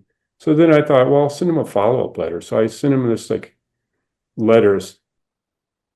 Dear sir, it was a great pleasure meeting with you, and I think we have a lot of we have a lot in common and can do excellent quality projects together. It was very formal, combining my skills and yours or something like that. Very formal. But then I got some plastic vomit and glued the vomit, semi-transparent vomit, so we could read what was underneath. I glued that plastic vomit to the follow-up letter, to show that, this is a bunch of bullshit, but do you want to work with me or not? I like wacky kid stuff, and I'm a bit of a rebel. I think it was saying all that. So the second he got the letter and opened it up with this plastic vomit on, he called me, he goes, you're hired, you're in. So Yoe Studio started doing, I think we guaranteed them 60 hours worth of work a week. And that lasted, I don't know, about 3 years or something like that, until they finally said, I had an office down there, but I wouldn't go down there regularly because I was up 45 minutes away in Croton, New York, doing the work. So I didn't want to be bothered with the meetings. They even hated meetings. They even started a rule down there that they couldn't have meetings on Fridays, because every day was just meetings at these companies. You're in meetings all the time when you're supposed to be doing creative work. So they started a rule like no meetings on Fridays. So then people used to have their meetings out in the hall instead of the conference room. They would say, meet me out in the hall at 2:00, and we'll have a meeting. So meetings are inevitable if you're there. So I had an office down there, but I did most of the work with a lot of employees I hired, about 45 minutes away. You were doing both Nickelodeon and your studio. We were kind of a division out there of Nickelodeon, and we were doing, a lot of different stuff. I did the interstitial for doing their own originally animated cartoons. We know our Ren and Stimpy and Rugrats and Doug and stuff like that, but they hadn't started them yet, but they were going to. So I got fingered to design the opening and closing for their cartoon block. Just like Looney Tunes would have a closing with, that's all, folks. So I did an opening and closing for that, and working with J.J. Settlemeyer's studio, because I didn't know how to do animation, but so they hooked me up with this very creative, gifted guy who ran a quite notable animation studio, and he was out in the suburbs too, 15, 20 minutes from my house. So it was a great hookup.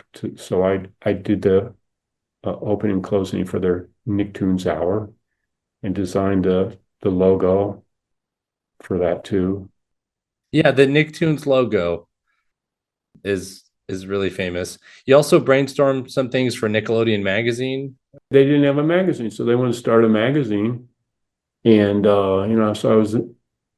They asked me to come to the first concept meeting, so I went there, and I suggested it wasn't, and other people were in on it too, but that they have because I knew Lampoon had that comic strip section, so I thought like, well, that's what Nickelodeon magazine should have. So I suggested that, and the person who was going to be the editor, she was in on it too, on the concept too, and they didn't really know any cartoonists or anything like that. So I drew up a list of artists. So all the original artists that were in Nickelodeon magazine were based on my ideas, people I knew and people I admired. I didn't have the time to again work on the staff of a magazine. I was still doing all this other kind of stuff for Nickelodeon and other clients. So they got very talented, gifted people to become in charge of the comic book and stuff like that, and continued on what I helped start. With your studio, when you talk about other work, other clients, you did designs for Marvel, DC, Mattel, Microsoft, Cartoon Network, McDonald's, Pepsi, Toys R Us. I mean, there's a long list. IBM, Kraft, Warner Brothers. What kind of work were you doing for all of them? Our thing was doing stuff for kids. And so if some company, like even a straight-laced company like IBM, or a company that specialized in stuff for kids like Toys R Us, but they wanted somebody that really knew the chops about reaching and dealing with kids and engaging them, they would come to us. So we're both kid-oriented companies, and then other kinds of companies that wanted to have some promotion that reached kids. They would come to Yoe Studio, Cleese and me, and Yoe Studio. So it was great. We had a lot of fun. We did a lot of fascinating projects of all sorts, but it was all kid oriented, which was fun. And I think most artists, they have they're still kids at heart. So, and we were no different. And when people saw that, other people jumped in too, said, "Hey, we do kid stuff too." And there was another company, I think it was called Blue something. I'm ashamed that I don't remember, because they specialized in kids, but they were more for interstitials, online kind of stuff. But we were doing all these marketing and promotion and style guides for like Powerpuff Girls and South Park. And I remember we had an employee that worked for us, very gifted guy, and he enjoyed working with us, but he wasn't with us for long because finally a resume had sent into Comedy Central got a response, and they hired him as a creative guy. And he called us up and said, you guys specialize, I know from working there, you guys specialize in style guys. Well, they just had this lightning hit called South Park. We need a style guide for that. And I said, oh, okay, great. That's fabulous, Bob. His name was Bob Shea, very creative guy, now a children's book author. And I said, okay, great. We'll give you a budget. And what's the deadline on this? He goes, well, we need it like tomorrow. I go, well, Bob, you worked here long enough, to know that style guides take months to do, He goes, well, if I tell them it's going to take months, they'll find someone else they'll give the job to. And I go, well, I can say I'll do it quicker, but it's really not going to happen. He goes, just say you'll do it right away and you'll do it fast. And I go, okay, I'm on board, So, we got signed up to do this South Park style guide, and it took months and months and months. I mean, it took a long time. They wanted a big style guide with all kinds of product ideas and logos and everything put into a style guide. And then they said, but they never got approval from, the two guys that on the style guide, the two guys that did created South Park. And I went to a licensing show meeting breakfast with Comedy Central and all their licensees. And all these licensees come up to me and start yelling at me, we heard you're the one that's doing this style guide. Why haven't you done it? We're incensed. This property is super hot, and we have to have a style guide now or we can't do product, I go, it's not in my hands, it hasn't been approved. But it turned out that the two guys that created South Park were college. I don't know if you know the story, but they were just college kids. And somebody in Hollywood, some actor, got a hold of one of their cartoons and sent it to all his Hollywood friends, and that's how the whole thing got started and signed up. But just being two college kids, they had no power in the negotiations. So they got a really lousy deal with Comedy Central. But one of the things in their contract was that they had final approval, they could sign off on the style guide. So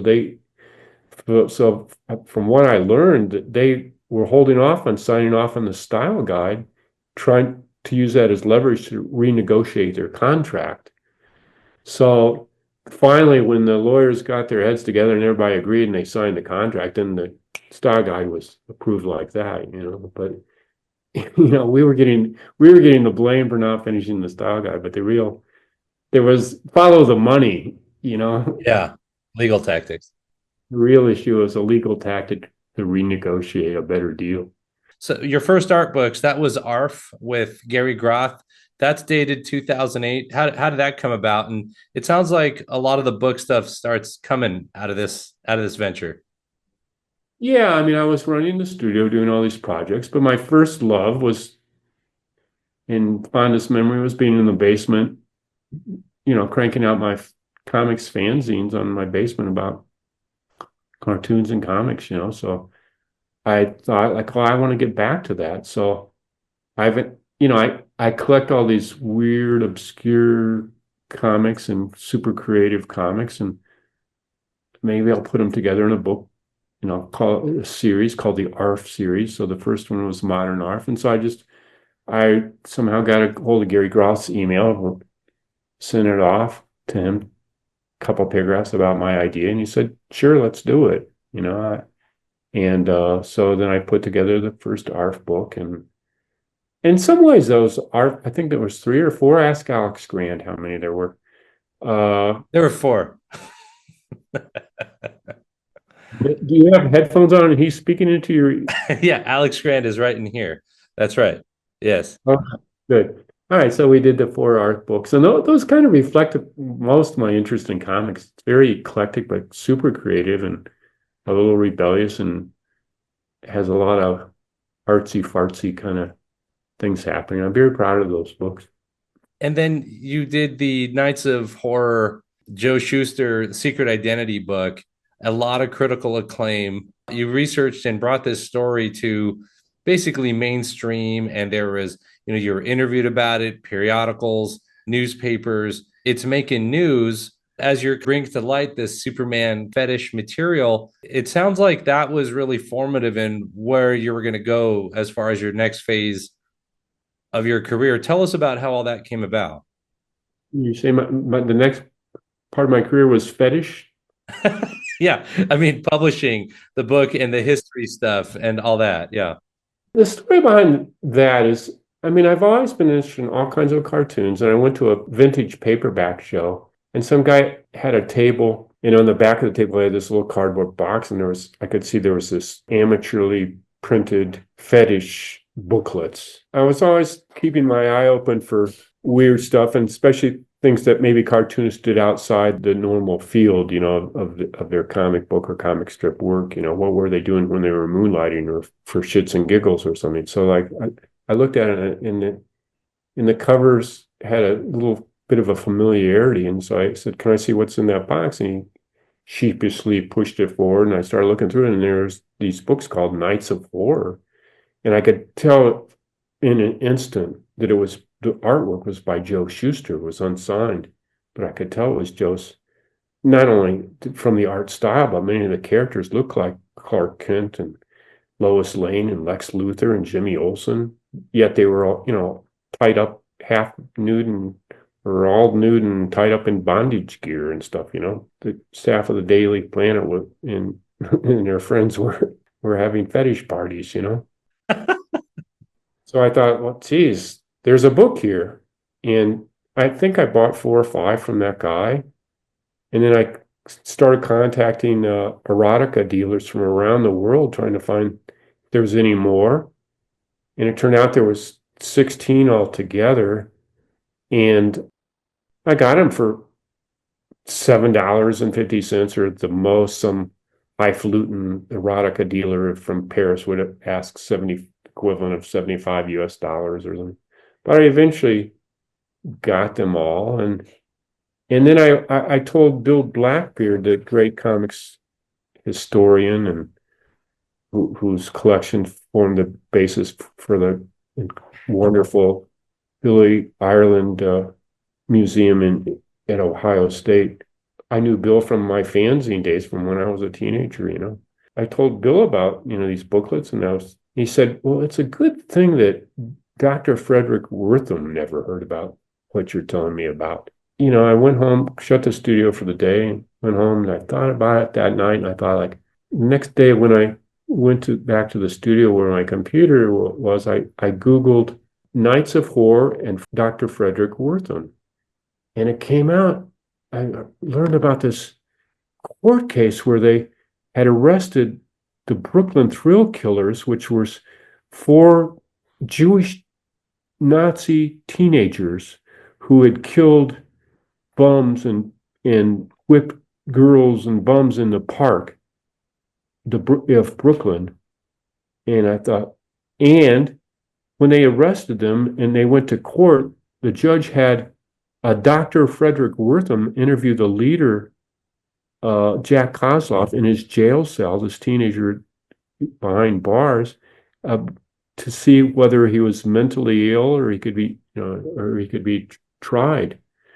And Wertham concluded that, he should be tried, and, and collected information about the case and all that kind of stuff. So I knew that, wow, there's quite a story here. You have Superman, you have Joe Shuster, you have Dr. Frederick Wertham, you have these teenagers who used to Sig Heil during the Pledge of Allegiance at school. They were Jewish teenage Nazis, and they killed bums, which a sordid, awful thing.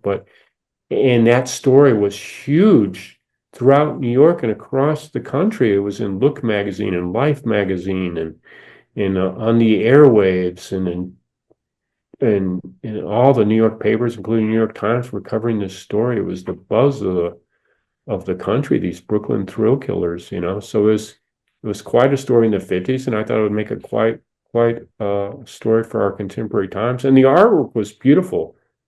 Fooey on the people that think Joe's artwork was primitive or he wasn't great, or dismiss him and saying he didn't have good vision. Yeah, he was visually challenged, but I just made him wear glasses thick as a Coke bottle, or a Pepsi bottle, I should say. Work very, very, very close to the paper, but he drew beautifully, and he loved the human figure. And I actually think he was kind of into this fetish material. It wasn't just an assignment from, the underworld, because these were distributed under the counter in New York Times bookstores and stuff, very limited editions.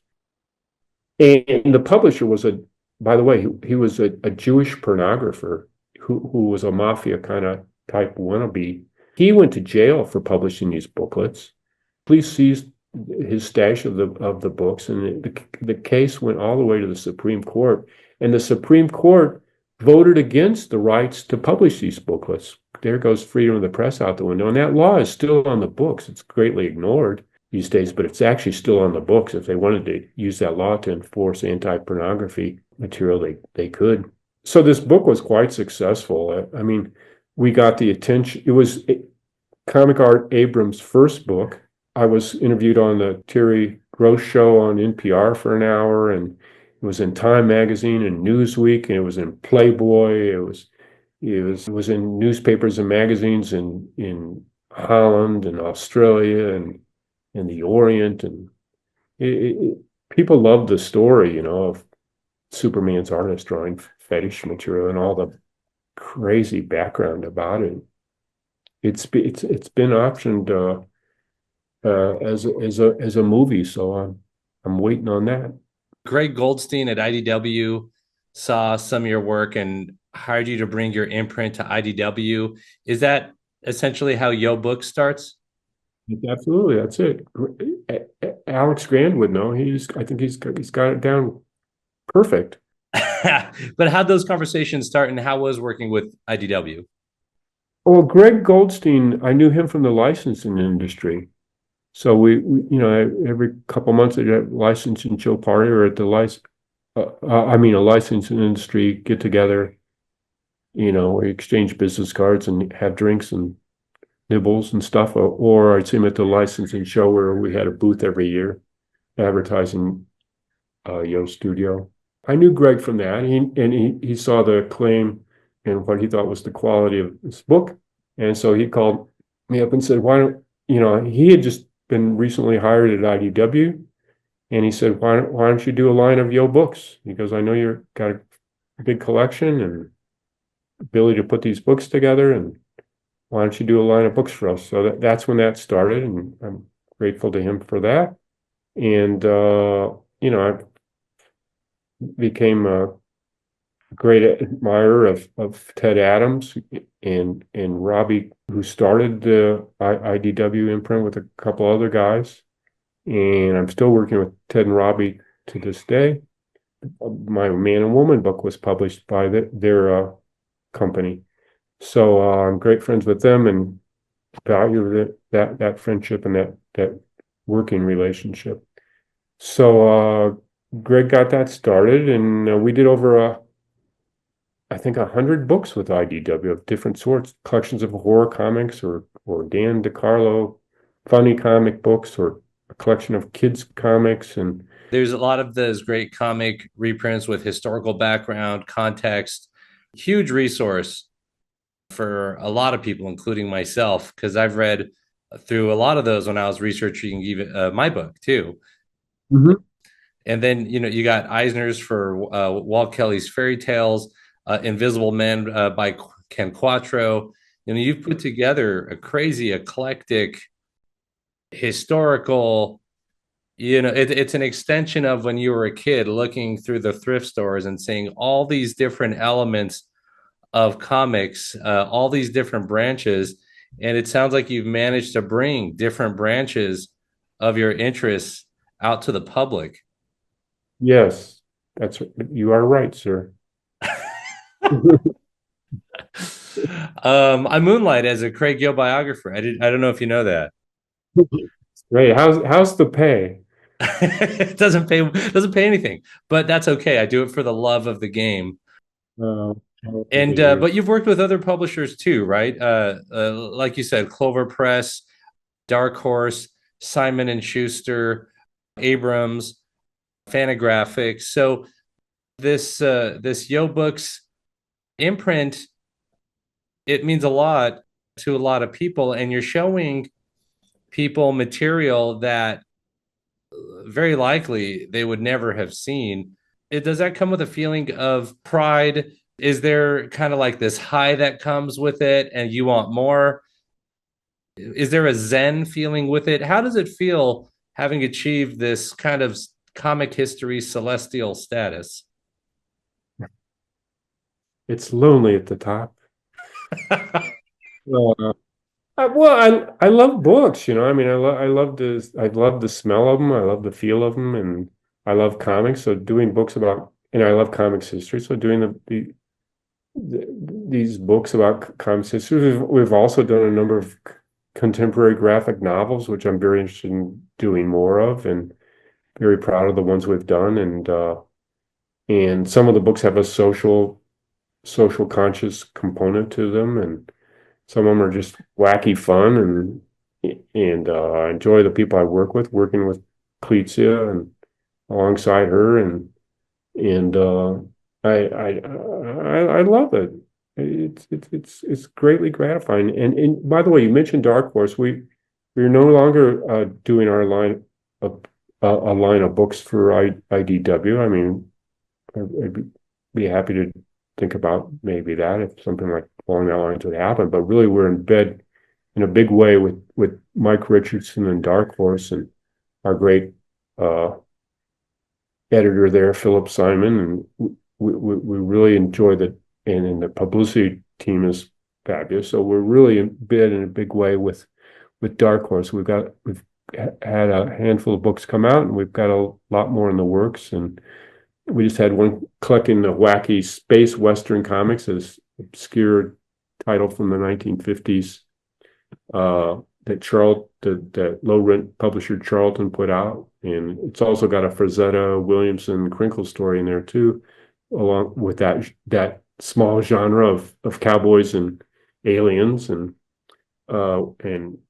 Nazis and dinosaurs, all these wacky elements in those stories. So we're doing a lot. We're really excited about doing books with Dark Horse, but I continue to do work for other companies too, and Yo Books does have a main publisher they're part of, and that's Dark Horse now, but it's not an exclusive. So we're working on some projects with some other publishers too. It's like that old phrase, and I think somebody used it as a title of a graphic novel. It's a great life if you don't weaken. And tell us about the School of Five, Captain Domestos, and Super Dentist. Oh, I'm glad you asked about that. That's one of the things I'm certainly most proud of. So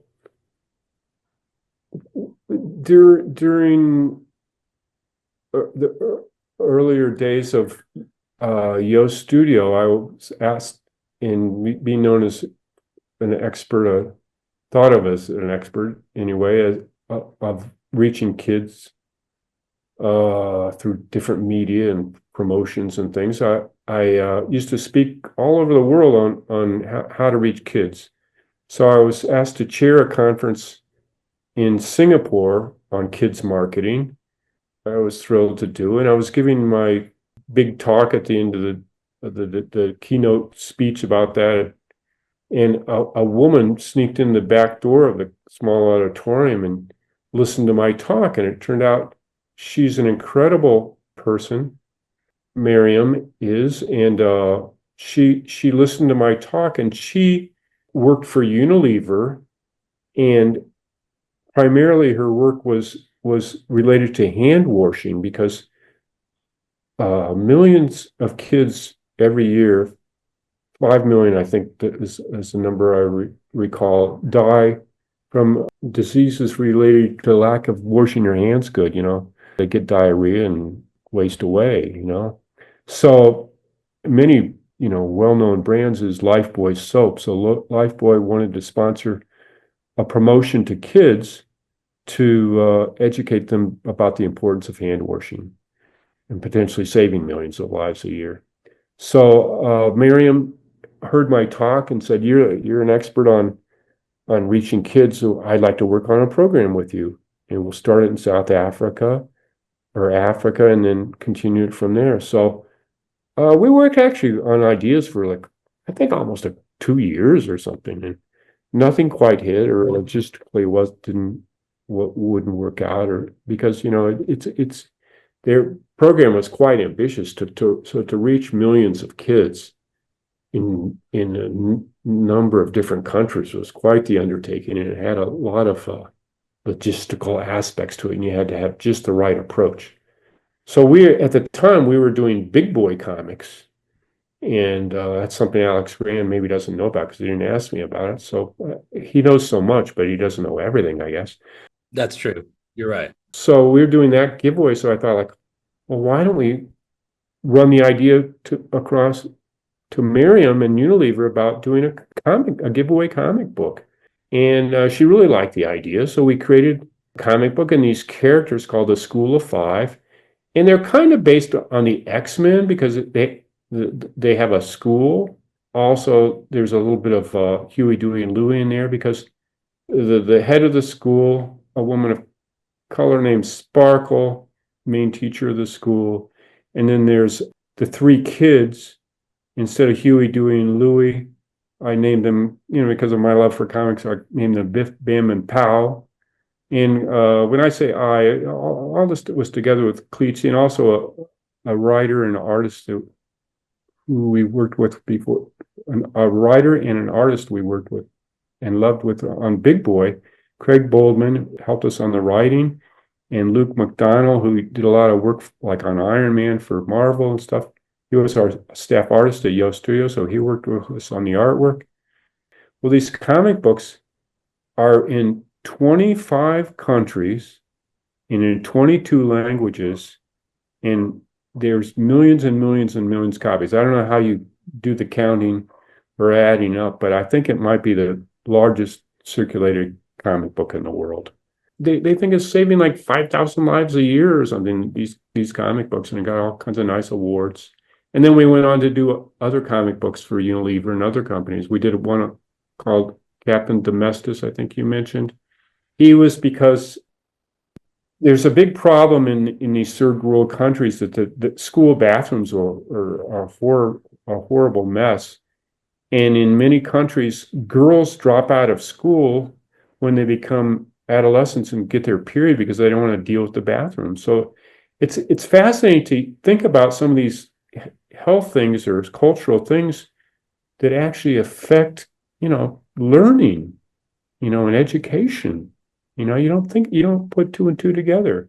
Then we did another book about another group of superheroes who are all about brushing your teeth regularly, because in many countries, kids don't brush their teeth after they eat or before bed. They brush them before they eat to clean their palates.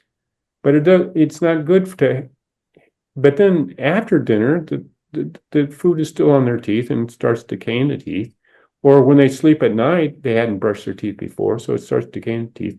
And again, it affects their education, because the number one cause of school absenteeism around the world is, tooth decay. Kids having tooth problems. So it's amazing. And so we've been able to help all these different kids. And also, we did a program for adults in Africa, situated, Alex, around clean water. Many of these villages, the women are tasked with every day, the women have to walk over a mile to the stream, with their empty buckets and things. And then they fight with other women to get there first and to get the best water, because if you get there last, then you get the dirtiest water, because people are washing their clothes in there and who knows, doing maybe defecating in the water. Well, and that was what else. So, the water is a real problem, and it actually contributes to a lot of fighting among the people of the different tribes and stuff like that.